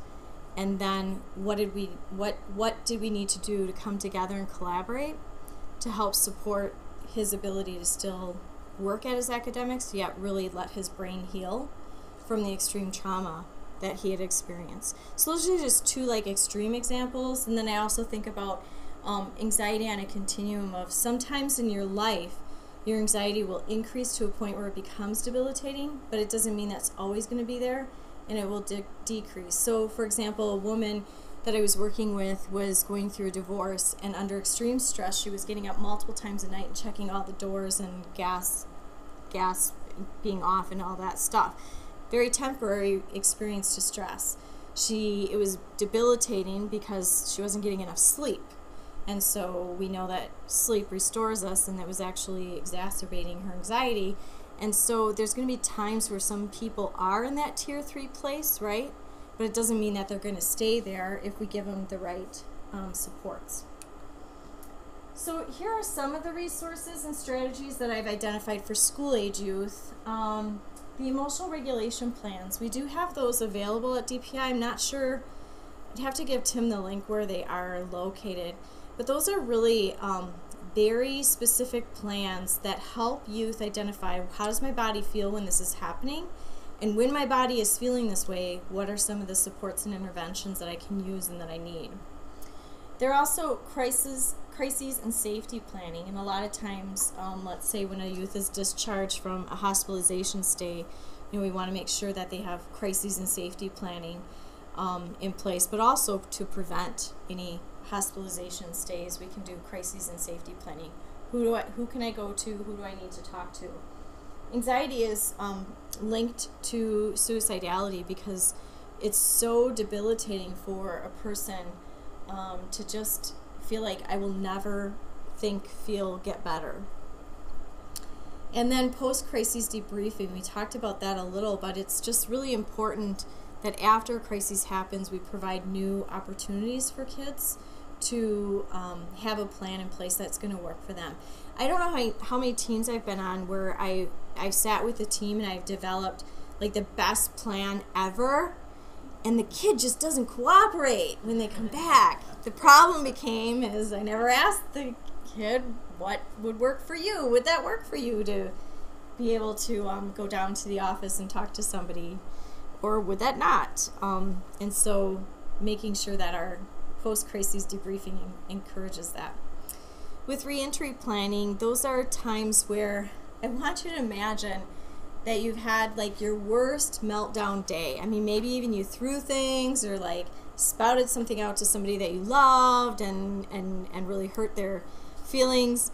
And I want you to imagine that you have that day in school. And maybe next hour you have to go back to class in front of your peers. And we know peers are so kind about those meltdowns, right? They're just very understanding, usually. Or you have to go back the next week after a major meltdown.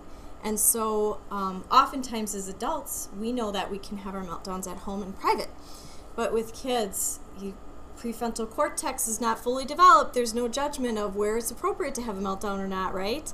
And so when we have reentry, what are we doing to plan and to make sure that the class knows what's happening? Talking to the class and debriefing with the class. Here's what happened, and here's the supports that she's saying she needs as she comes back today. And in some of our schools, we do restorative practice, where we circle up and we talk in circles about what just happened and how we can best support one another through that. With the CST, the Coordinated Services Teams, and the Comprehensive Community Service, not all kids are going to qualify for the CCS programs, but most kids could get involved with Coordinated Service Team, where we do wraparound models and everybody kind of comes together with those kiddos to support them. After listening to Hugh, I'm also going to put up here Parent Peer Specialist in the future. That will be on my new slide. Because we are seeing really profound empowerment of parents, which a profoundly empowered parent can help their child better. And so the parent peer specialist is not for the anxious youth, but the parent peer specialist is for the parent of an anxious youth. And I think that would be a really important connection for people to make. A lot of times I hear, how do we motivate schools to come together around this topic? I think clearly defining what the role is for them, what the time is, the time commitment on some of these teams is really important. Making sure we do the perspective shift of youth would do well if they can. I also want to say parents would do well if they can. And then if we can even take it one step further, teachers would do well if they can. Our teachers are vastly under-supported with mental health knowledge. Part of where youth mental health first aid comes in. It gives them a lot of literacy around mental health. I'll stand in a room of over 100 educators and ask them to raise their hand if they've received any education around mental health in their undergrad or graduate work. I get very few hands up. Yet 1 in 5 of their students in front of them are coming in with significant mental health needs. And so that's, a perspective shift I really encourage people to have too. That we all are just working together. We need to put our fingers away and just kind of get to the table and work together. Balancing the needs of the individual student in the learning environment, if we can lead with that discussion, that's really helpful. And a teacher's main and administrator's main objective is to really maximize the classroom learning time. But if we don't have the tools to manage the issues, they're not really in a learning brain mode, right? This is not exhaustive. I mean, there's lots of stuff out there. Mindfulness, brain breaks, all those things that really support youth in school in general. Social and emotional learning competencies I know we're working on as a team, and if we can, support all those things, that would be helpful too. I recently have run across, and I didn't have a chance to put it on here, a thing called The Mighty, which is a free subscription you can get. It has amazing YouTube videos on there of kids telling, here's what's going on in my head when I'm feeling anxious. And so if you want to incorporate that in a professional development with your staff, those videos can kind of lead into some deeper discussions around what kind of supports. So as I'm ending, and Tim wanted me to come up with questions, right? Yes. You may have some, but I also have a few. In the work that you've been doing with youth, how might you now reframe a youth's behavior where before it might have been manipulative or resistant? What shift have you made in that thought? And then with that shift, what might shift in your discipline practices, interventions, and treatment of that youth? So as you move through your group discussions, those are two things that kind of came to my head. What else did you think about? I thought about the ones that you sent me beforehand. Yep, what were those? So I wrote them down. They were great. I loved them. They were, what supports or services do you see in your schools right now? What needs to be in that plan in those places? So that whole discussion about what supports and services are there, what supports and services could be helpful. In what ways are your communities coming together around mental health issues and connecting that way? Is I know that we have some sites that have multiple players from different parts, different agencies, different organizations. What is being done to sort of coordinate and bring that work together? What connections can you make today? And then what challenges are parents or families needing supports around? Where are they struggling in the area of anxiety? And in this case, anxiety and autism. Mm-hmm. So I think that whole discussion about, and even, one of the things that I really like about that framework is I was sitting back thinking, these aren't just things to do at school. No. These are things I could do with my family. You know, I can do those check-ins. I can make sure that I'm not like throwing these surprises on my anxious child. That whole story of accommodations, very similar to how we taught our son to drive as well. And so we taught him drive. He finally got his license. And then he didn't want to drive. You know, once he had his license, he's like, great, I'm done. Thanks very much. We're like, no, that's not the point. This is not a checkbox. Yes, this is a, no, you need to continue to drive. And so, you know, we let him do these little trips. And then he finally found something that he really wanted to go to. Happened to be an adults, a game night with the Autism Society of South Central Wisconsin, a board-free game night. And I'm like, Hunter, I'm at work. Your mom has dance. Sorry, it's in Madison. Well, I think I could do it. Great. So he put on the GPS and he got himself to Madison College and he got home and he loved it. It was great and it was, you know, again, empowering, but he didn't just do that right after he got his license. I mean, this is 2.5 years later of driving around Stoughton that he was finally able to drive to Madison. So it's those little steps, but it's those accommodations, those small successes of helping that child with anxiety that they can build on. So I really thought that, you know, everything that you were saying was very applicable, you know, outside of the school framework. This is good stuff for life. So I really appreciate it. So one of the discussions you might have is how can we work these frameworks into where we're working? How can we work these frameworks into our connections in our community? How can we embed them in what we do? So a lot of stuff that you could talk about. Fantastic. So please join me in thanking Christy. Thank you.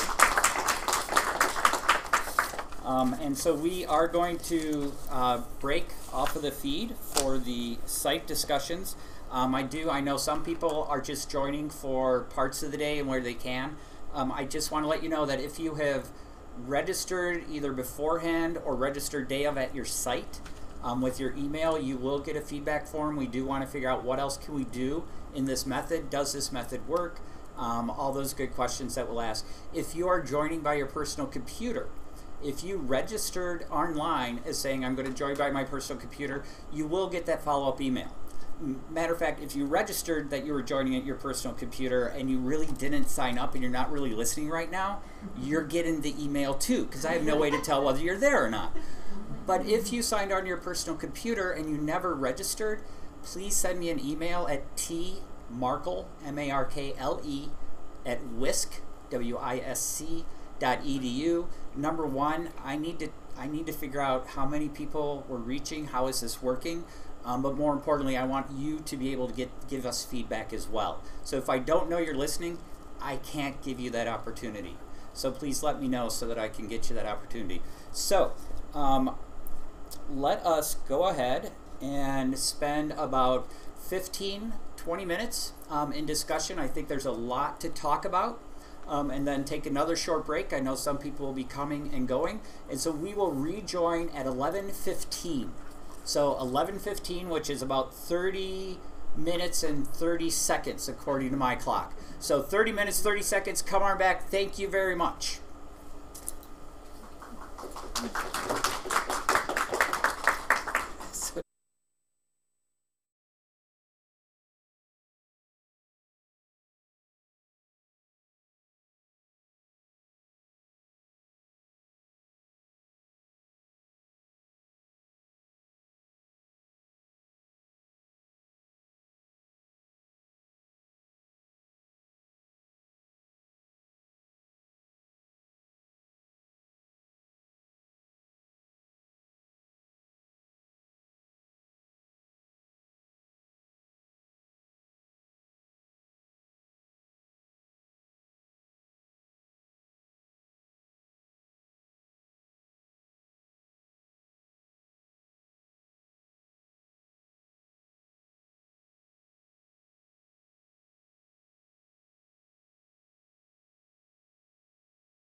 All right, we are going to bring everything back together. Have no fear, I'll get your PowerPoint up in a moment. Poor Kim, she's sitting there going, that is not my slideshow. So, no, I did want to just start with, this is our group at Appleton, Sore, Wisconsin, waving at us after the first break. So they sent me the picture. They're very excited, a lot more excited than you guys are. But, yeah, so there's that anxiety going, definitely. But the fact that I have been able to really dig into and enjoy and think about the presentation so far and the discussion so far, thank you. Thank you all for doing that. So I am going to now skip over and get Kim's presentation on. So one of the things that I mentioned about is the fact that we refuse to do anything without parent-family involvement.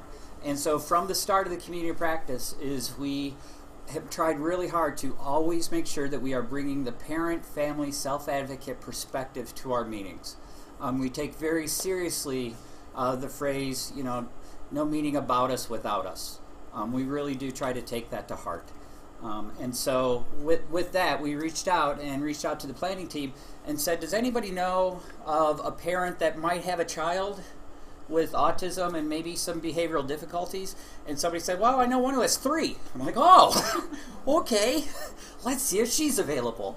So I was able to speak on the phone to Kim, and I've got to know her. She's been at community practices before, and I'm just really excited to have you share about your family with us and your journey as a way to bring this morning all together. So thank you so much for being here, Kim. Thank you very much. Thank you for having me here today. I'm very honored to be here. I just thank you in advance for opening your heart as we take a walk in my moccasins. My heart's prayer is that the knowledge that you received today, not only from my presentation but the others that were so great, that you would take it and our speaking would not be in vain. That you would go and change systems. And you would bring the wisdom to our urgent need of children. First of all, we just want to start with the basics, and I know a lot of this was covered already, but not just autism, but all developmental disabilities, fetal alcohol syndrome, anything that is under that umbrella, that category. They all have language impairments, either from the start of birth to, that 5-year-old going to school and can continue through to high school and adulthood. Some children with developmental disabilities have repetitive behaviors, meaning they line up things, they pace, they twirl their hair, they spin, these kind of stimming behaviors. They all have some sort of social deficits. This was a great slide I came across. It's from Autism Speaks, and it just really goes into giving us a full picture of the scale, the scope of what autism can be, all the way from intellectual disabilities, including the core, which is in the blue, and then the middle is kind of the associated things that are characteristics of autism. Sleep is definitely mood, anxiety, hyperactivity, attention. Those can all be in there as well. And we had questions before, when do we need to seek help? And this can be a great model. What I like especially about this is where mental health and developmental disabilities kind of clash is where that red point is, or the dark blue. And you can really see how misdiagnoses can happen and how it's so, the overlapping symptoms, where Hugh said grumpiness or irritability is in so many different categories. This is why. And it really takes a trained perspective person to really look at it and say, yep, this is what we have. And so many neuropsychs, I think one kiddo of mine has 5 neuropsychs, and you kind of have this deck of cards of, okay, what service do I need? Do we need autism? Do we need, anger management? Do we need anxiety? Do we need, what service can I get with these diagnoses? So you kind of have that hand of cards that you can kind of dish out whenever you need to. And that sometimes they don't truly encapsulate or picture each kiddo. So, and then a lot of them have coexisting medical allergy, asthma, GI tract issues. That's on there as well. So comorbid mental health challenges, sleep disorders were on there, OCD, bipolar, schizophrenia, the beautiful word DMDD, which disruptive mood dysregulation disorder, anxiety, depression, and also kiddos with autism and ADHD. There's a huge co-occurring learning disabilities and nonverbal learning disabilities, which are hugely overlooked. And I think a lot of kiddos who, and just like my own, they're labeled autism, and then they're not further kind of looked at for learning disabilities. So that is a huge thing, especially in schools. So why is it important to know the comorbidities that are challenging your child? The best fit of treatment, really. Better access to services and higher success rate in those services. One treatment that did not really work for my kiddo was an OCD program. My child was not able to, he didn't have that metacognition to tell us, this is how I'm feeling, yet the service was, here's a little booklet, tell me how many times you think about this. Well, I couldn't mark that down because he needed to do that and I couldn't. So it was not a good fit of service. We were on a wait list for a long time. It just did not work. And the goal is to improve functioning and increase mastering the skills and improve resiliency, which is, I think, the goal of all of us. We need to work together. We have a better understanding of the big picture of what's going on. So if you go back to that slide where it says sleep, well, if sleep and anxiety are plaguing, yes, that says he might have the characteristic of autism, but it's really debilitating, and you really have to deal with the anxiety as a symptom also. So this is our family, and this is 10 years old, or 7 years, I'm sorry. Yes, 2010, 7 years old. So because it's so old, we don't get in front of the camera too often. It's hard to get everyone, one, their skin looking nice, two, that they'll sit still, that we have money for outfits, and that kids just want to do this. It's hard. So that's why it's old, and it's, I think, very well done, and cutie pies. I do say so myself. So what is it like? Just catch up here. What is it like? If you picture this, you're you're all alone in a dark cave with a dimly lit flashlight that you know that is running out of batteries. You are wondering what you can do to survive just today. You spend all day fumbling and tripping over unforeseen boulders that block your path. You do your best to go over and around them, only to get stuck again and again. You keep your hands in front of you, outstretched, to guard and steady you. You're feeling for something familiar, so you know where you are. You're waiting for another person with a light source to cling to. You only truly see what's immediately in front of you, and you have no idea what lies ahead. So to put some words into it, it is all of these. Hard, intense, scary, overwhelming, exhausting, selfless, non-reciprocal, irrational at sometimes, expensive, busy. Sometimes being in the twilight zone, we say after dinner when my son likes to pace. All the medication has worn off by this time. My daughter twirls, and my son, who's 10, fidgets with his hair, almost to the point of tearing it out. So We call it the after dinner twilight zone. It's confusing. Sometimes your reality is this really happening? Is this really where we are? And yep, that happened. It's always challenging. It's very loud. It's messy. It's awkward. It's not for the weak. It is definitely demanding. Sometimes it leaves me speechless. It's rewarding. It's heart-wrenching at the same time. And I'm completely flabbergasted sometimes. It's stressful, but it is so worth it every moment. It is just, I wouldn't trade it for the world. I wouldn't trade my kids for the world. And I'm super proud to be a mom of these children, and I'm their voice.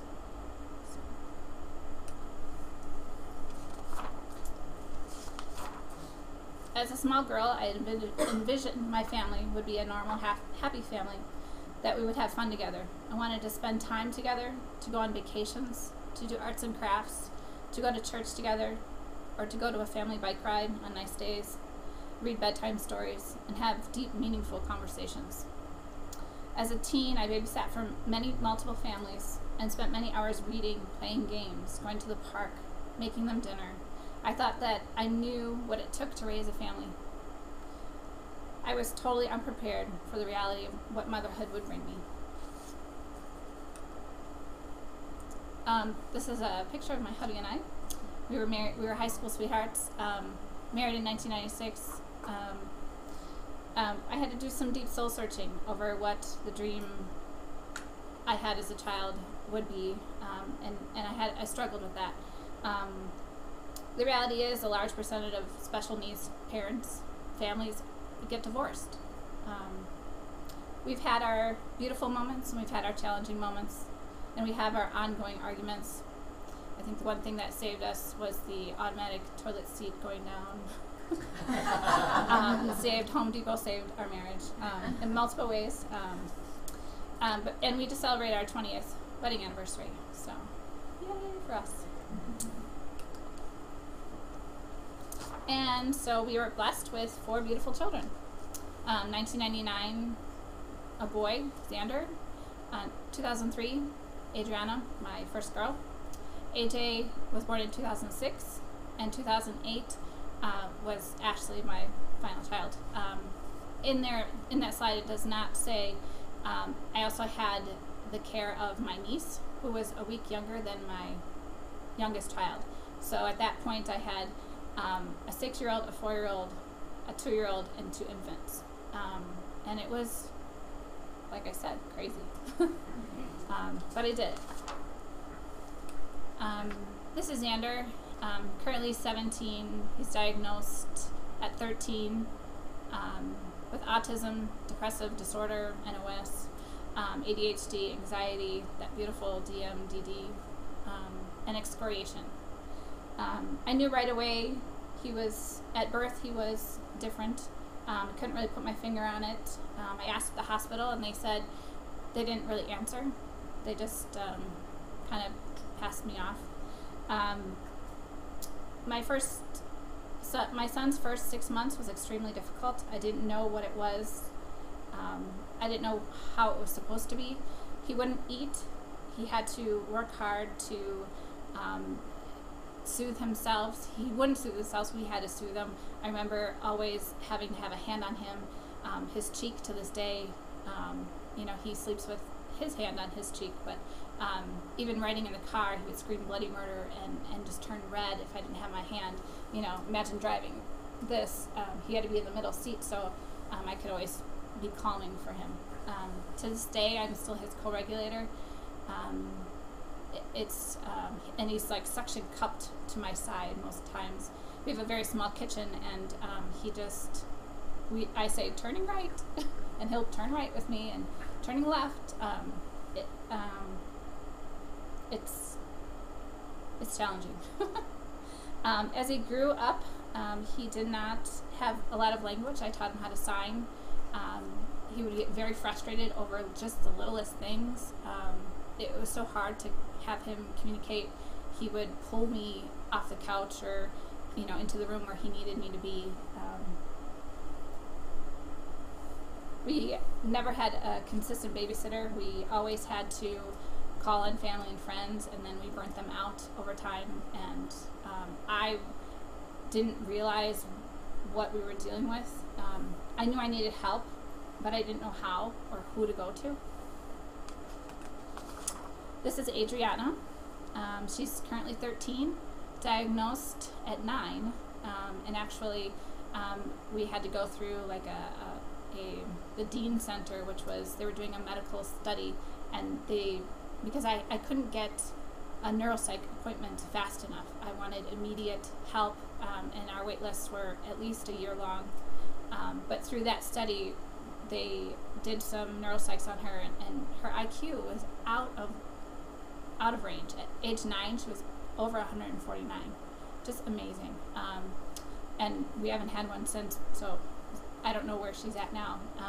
But she has autism, ADHD, that beautiful DMDD, pica, which if you don't know is eating non-food items, excoriation, asthma, major allergies, and she cannot even use a Band-Aid. Her skin will puff up, and it's incredible. It's not the latex. A lot of people think it's actually the storax, which is the sticky substance. Anyway, one note. This is her potential. She drew this for me in about 45 minutes. So her potential and her purpose really does breed success. What I want to say about her diagnoses is it didn't come easy. She was a beautiful, wonderful, easy to feed baby. She was happy. We really didn't see things until she was 2. But I remember leaving the neuropsych just completely deflated because I've punished her for just not being a normal kid. I said, you should do this. You should be able to do this. Why aren't you doing this? And I really shamed her. And I really just had to pull over. And I just sobbed. And I turned around and I apologized to her for all of the harshness and misunderstanding. It really rocked me to my core.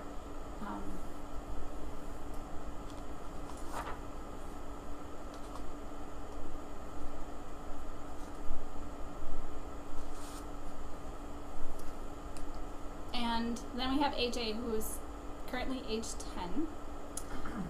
He has autism. He also has a learning disorder, ADHD, and anxiety. I struggled with him. There's not a whole lot of documentation because I was so busy with all of the small infants in my home, and I really, I have pictures of him. I remember him. What I do remember is his eye contact was so lagging. He would try so very hard to be a good boy, and when I say look at me, he would really try to look at me. He would do this cute little what you call like a horse blinders, and he'd go like this, and you would get like right in front of his face, and his eyes would still wander off, and he still does it to this day. He's really, really trying, but you know that he just can't. He also had, his speech was a lot of errors that I picked up on, and we just thought they were cute. Like instead of saying Netflix, he would say Flipnex, and you're like, how did that? I wouldn't even know how to say that if I tried. How did you call it that way? He didn't sing or rhyme or smile or sit still or want to be hugged or touched. He wouldn't hold my hand crossing the street, which when I had a child strapped to me, 2 children in the double stroller and 2 big kids who could walk, that little one who didn't want to hold my hand was a safety hazard. And I really had a hard time with that, keeping him in my control. And one thing that non-reciprocal communication, when you say, AJ, how's your day? He'll say fine, but then there's no answer. So Christmas time or birthdays or even when you're doing things, it's hard because they don't ask questions of you. So I start answering, I'm doing great, thanks for asking. And kind of funny, later on I'll tell you about Ashley. Oh, right now, next door. So this is Ashley. She's 8, and she is neurotypical. but she has health challenges. So not only did I have all those kiddos with challenges, we also had breathing issues to deal with, infections, and really she had to learn how to recognize in her own body that she needed help. She would say, "Mom, I need smoke." And to you and us, that would be, "Oh, she needs a cigarette?" No, to us it means she needed her nebulizer. So, and to this day she's self-organized. She helps other kiddos in the house. She says, "Mom, let's just take a deep breath." It is so amazing. She really, I could see from when she was the smallest in the house, and she could do things more than the bigger kids could. They couldn't put their shoes away. They couldn't follow the directions I was giving them. And they would have meltdowns over and get frustrated over just the simplest things: tying their shoes, brushing their teeth, taking a shower. These things that I looked at them and said, "Wow, all right, that's a huge difference." And so I knew that my youngest child was neurotypical. She had all the executive functioning, and she had just this mothering, nurturing, reciprocal. She asks me, "Mom, how are you feeling?" Or when I'm sad, she goes, "Can I help you? Can I give you a hug?" And God knows I needed this child to kind of balance off the other kiddos. She's awesome. So this is one of my themes: keep fighting the good fight. Raising my children has been difficult, lonely, and scary at times. I knew something wasn't quite right, but I couldn't put my finger on it.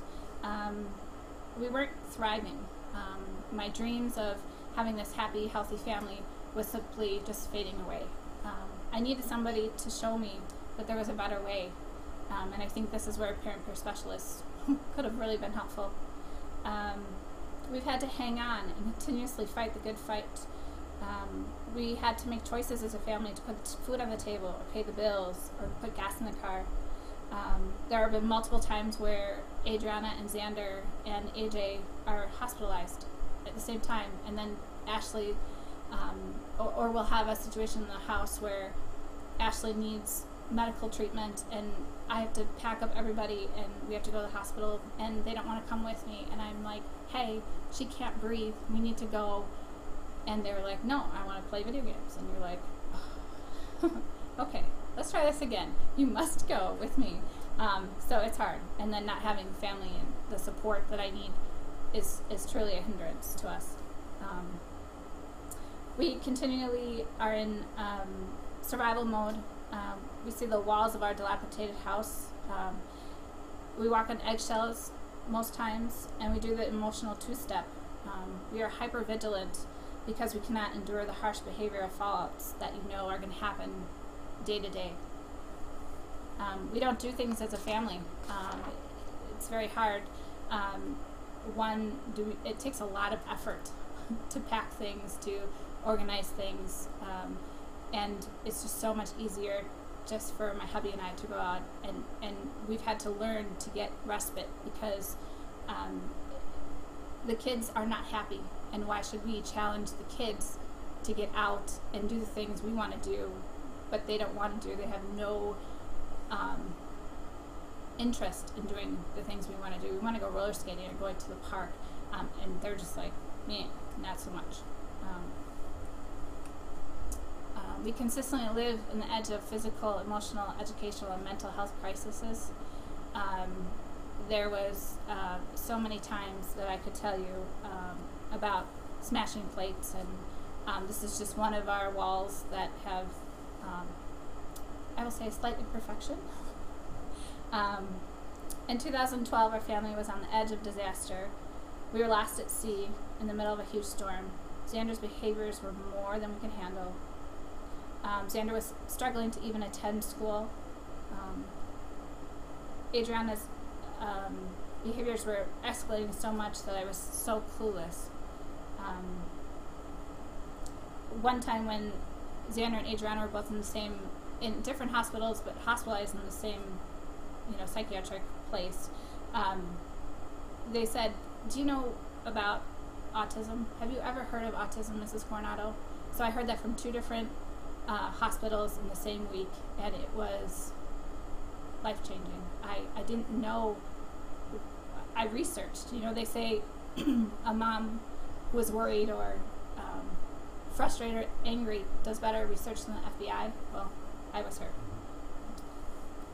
Shower to the bed, to the shower, to the bed, and I thought maybe I had the stomach flu, but no, I really have to be a detective and look and listen and figure out what's going on. And it's you know, when they say, "Mom, I'm in pain," with their behaviors, that it's ER time. It's not anything to fool around with. And it's hard to receive a car, and you drive into the parking lot. I've had so many times where I try to be early, that 30-minute window of time. So a child in crisis is a family in crisis. No one's eating well. Nobody's sleeping well. Nobody is working well. Nobody is learning well. I mean, imagine trying to go to school with this, or you're a sibling of a kiddo who is going through this. So this one is the back of one of his knees. This is where anxiety and mental health and autism kind of clash. It's a vicious cycle of nobody treating health. So then that was about the who and how do we treat open wounds? Do we treat the physical and the fetal position? Just really struggling. And a lot of times we've had a lot of conversations at school where that he can be educated. You put a piece of math, just 2 problems, and if it says division on it, he totally breaks down. He needs to be able to learn to work through that, and that needs to happen in school. So opening up conversations about how we can get ABA therapists to come in, getting BCBAs in there trained, working with schools. My son, who was in 3rd grade, for me to fight that fight too, but what I found that in my gut is dyslexia, and we really have a hard time saying that that's a comorbidity with autism. We just kind of lump him in that group and say he has autism. That's a characteristic, and we're not going to do anything to help that. After 3 years, I finally got him an IEP. He definitely needed it. He educational autism. He has OHI. He has he should have specialized learning disabilities, but he doesn't. But they are doing interventions for him. It is working. They said that there's no medications to treat autism, but this is our weekly medicine refilling station. Mood stabilizer, antipsychotics, antidepressants, anxiety med, allergy, asthma, sleep meds to be at night, and stuff for constipation, because the GI tract after all that drugs is, you have to get it out.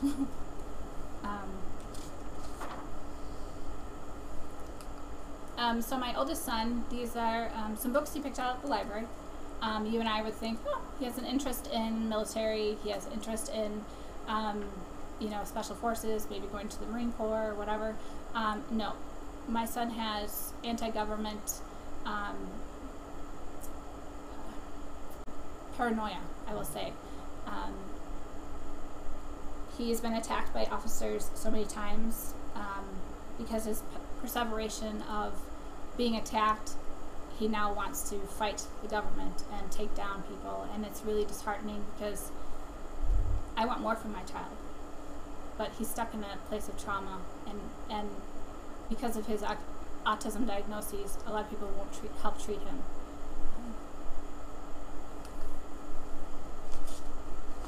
I know we talked a little bit about school, but these are some things that I have run into. The frustration levels, the lagging skills, emotional regulation. Most of the time my son would leave the classroom and not be able to regulate, and that was a problem. He was sensory overload. He needed movement, and schools were saying, sit in your desk, be still, pay attention. He would fall asleep as a coping mechanism, and realizing that he did have sleep issues, that his vitality was really hindered by it. The rejection of other kids was incredibly painful, not just from peers, but as he grew into a teen, for girls. Girls would ask him out on dates, and I'd be so excited because he has a date and he's going to the dance, only to find out that it was a joke, or that the girl canceled, and for various reasons. They are aware of being different. Social awkwardness and loneliness, just not to fitting in, and their sense of belonging. So being in a classroom and part of a school is so good for our kiddos, and that's where they should be. Why do we need relationships? Just like the California redwood tree root system, our relationships are intrinsically interwoven, fusing us together to provide support against massive floods, high gusty winds during life's mighty storms. They help us get through. I think the best solution, I don't want to fix everything, but if I can have somebody who can understand and listen and help me hold my hand going through the hard times, it just makes life so much easier and so much more fulfilling. And for my kiddos too, mentorship, their friends, their teachers who really get to know them. I was just at a concert on Friday, and my daughter's special ed teacher was there, and I was alone but I wasn't alone because she was there, and she knew me, and it was such a great connection.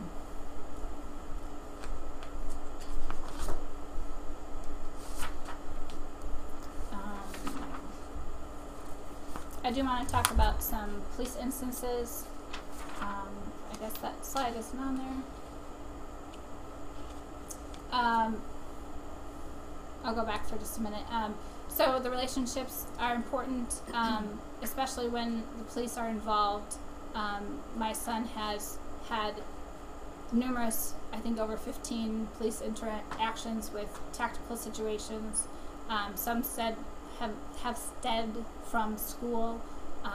A lot of it because his IEP wasn't implemented. He just walked out of the class. I remember one time he came home and he was arguing with mom and dad, and then he went to go find a weapon, and he went downstairs because he was so angry. At this point I had called 911, and the SWAT team came, people were there. It was just not a good situation. My son finally came up. We kind of resolved the situation, went back to school, because it was a school issue. We went right back to school. And later on my husband came home, and we were talking about how the situation went. And I went downstairs and I found a gun. I don't know what his intention was. I don't know if it was for self-harm or for harming others, but just the knowledge that there was a gun involved, that he was that desperate to get help. It is so saddening. To this day, we've locked up every knife, every weapon, we have a gun safe, we have multiple gun safes, we have so much hypervigilance that it's very scary. But it's very true. I mean, you talk about all the school shootings that happen. The base root of that is mental health for all children is what is needed, not just the kids with disabilities or anger management issues. It's really how the whole culture of the school needs to be. Are we talking about it? Are we really investing in our kiddos? And some of the issues, the skills that a kindergartner comes in with, we're still dealing with, and he's 17. So a lot of those skills we really just need to work on every day in every environment. So I know my time is almost up, but what would have helped? My cry for help was heard, even at his birth, and there was no wrong door point of access. I finally got hooked in with threshold United Threshold. It was a place where I could go and they would do an assessment of my child and hook me up with all these services, and then put me on a wait list. But whatever, it is what it is. If I didn't have to fight so hard, we're just wasting kids' time. I think that a lot of changes, even within the state, they take years. Schools take a long time to get into the program, get with the program, and the kids just keep getting older, and the situations just keep getting harder to help. If we had earlier diagnosis and earlier intervention, our kiddos could be better functioning. I think another thing is my kiddos had to fail multiple years. You think about my son AJ, he was in 3rd grade before he got help. If we have crisis intervention and stabilization and wraparound approach to kids in crisis instead of calling the police, there's juvenile justice issues. So many times we've had police incidences and he has not been treated well. He has been beaten down, tased. It took 5 officers one time to subdue him into handcuffs, and then he was charged. That was a crime because my child was in a mental health crisis. I called for help, and the help I got was juvenile justice. And that is so frustrating to me because kiddos don't learn by punishment. Neurotypical kids, yes, that would make sense, but my kiddo had a well-documented mental health disability history. His book is about this big, of all his neuropsychs and help and intervention, and it didn't mean a hill of beans. The judge still said my child could have done better in the situation. It was not a good situation. If my community had more awareness of autism, fetal alcohol syndrome, they're trauma informed. Do we know our ACEs awareness? More access. If we had access to resources, the Birth of 3 program, we totally skipped over. I had no idea. I had no idea that help was available, and that would have been such a great foundation for us to really develop a healthy family and have resources. Wait lists for children in crisis. Right now, if my daughter were to have a crisis, she's on the wait list, but she has no crisis worker, she has no plan, she has no services, and they struggle day to day. If Child Find had worked, I think schools try and check the box with, let's hold a disability day, and try and screen as many kindergartners coming in, but that really isn't an accurate view of Child Find. Child Find means any teacher, any pastor, any friend, any parent can suggest to a school that my child needs an evaluation, and that it's their charge to get that child help. If home visiting situations happened earlier, with our oldest, we said he cannot come home because we don't have the resources we need to keep him safe. So I demanded some intervention. I said he cannot come home. We're not ready. We're not able. And then we got an in-home treatment provider to come in, and she saw what I was doing every day to get my kids to school, and she said, wow, you need some help. Not only is this kiddo not functioning well, but this kiddo, and you really need some help. And she kind of rallied around me and really tried to help advocate me and teach me and showed me books to read and resources to climb onto. What would have helped also is our pediatrician had some screening and access to current providers. Right now there's PCPC, which is a phone call your doctor can make in some pilot areas that they can call a psychiatrist and talk about the medication, and that would have been so much helpful for our kiddos, and it didn't happen. What would be more important would be another parent who talked to me about things and said, hey, this is what I see. Can I offer you some help? Here's a resource, here's a phone number. If a teacher had done this, it would have been outstanding. We could have gotten help quicker. My suggestions for the parents out there, to reach out for help. You're not alone. When you're having your worst days, just remember to breathe. It is such an important thing.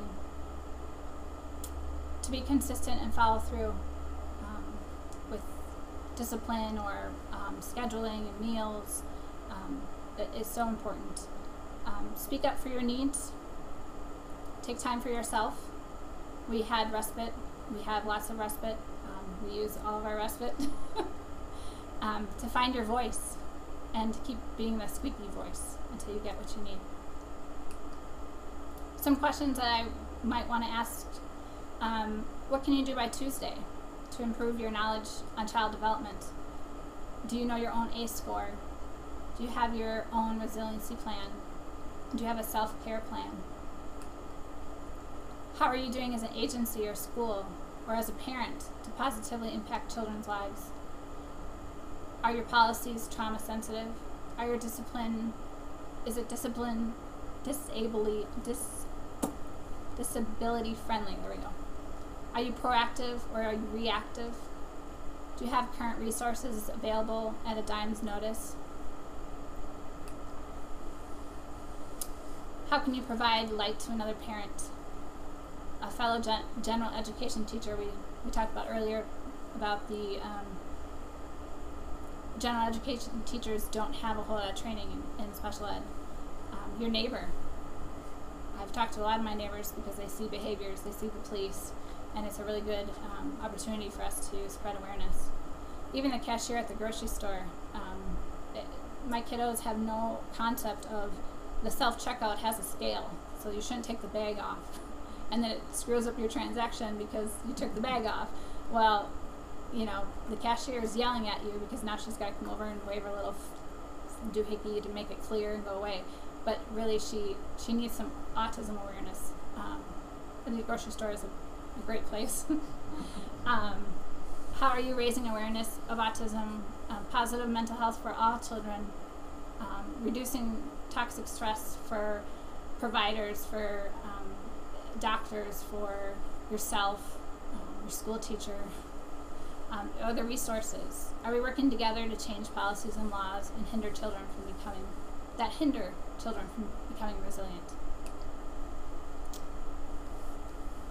And I just want to close with this one. I know I'm probably over my time.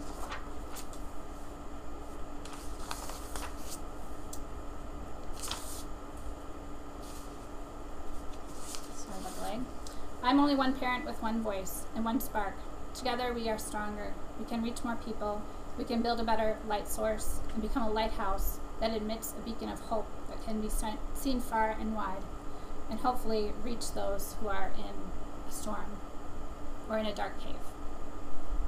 Thank you.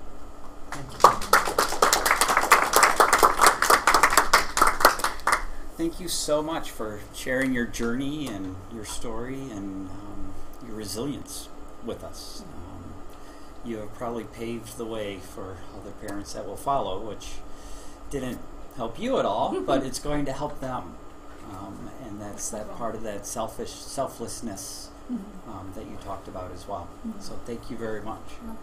I know that there was a series of questions.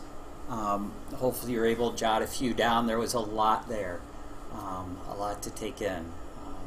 So I know that you'll have some really good discussions. Before you get to the discussions, I did want to just some things that I neglected to do in the beginning that I promised some of the folks that work with me that I would do is the first step is a database and a 24/7 hotline for people who have children with disabilities, and they have been working with the group hard this last year to really boost up their behavioral health resources availability in their database and with their with the parent specialists that they have during the week, and also their information referral specialists. So they're really trying to have a place where parents, providers, where people can go to find the resources that are available in Wisconsin. And as part of that, they partnered with Family Voices and the Shared Resources Group to come up with a series of fact sheets that are available on the Family Voices website. One of the sheets is Mental Health Behavioral Health Services, Where Do I Begin? So if you're starting off the journey, treatment and program options, trying to explain what some of those options may be. What can you do while you're waiting for services? And then how are you going to, what are the different ways to pay for mental health care? So I will be linking the behavioral health resources as well as the Family Voices fact sheets to the Connections website, which is where we'll put the link for the video and the PowerPoints that I am able to post. So I'm going to leave you in a few minutes here so that you can have your discussions. You may end whatever time your site wants to end. I have no endpoint for you all. People in this room, you have about 1 minute to clear out. So thank you. No. So just enjoy your company, build those relationships, discuss those questions. What can we do for those families and those, sorry about that. Sorry. What can we do for those families? And I just want to leave you with 3 things that I've picked up from today's speakers. And I hope that you carry these things with you for the rest of the day. Number 1 is hope. Number 2 is relationships. Number 3 is perseverance. So let's all go out and let's continue to build that hope. Let's base it on relationships with other people. And let's never give up being the light for others around us. Thanks a lot for joining today. Watch your emails. I will send you the links for what we have going on. Thanks a lot. Thanks again to my awesome site coordinators. You guys rock. Thank you so much. Have a great rest of your day.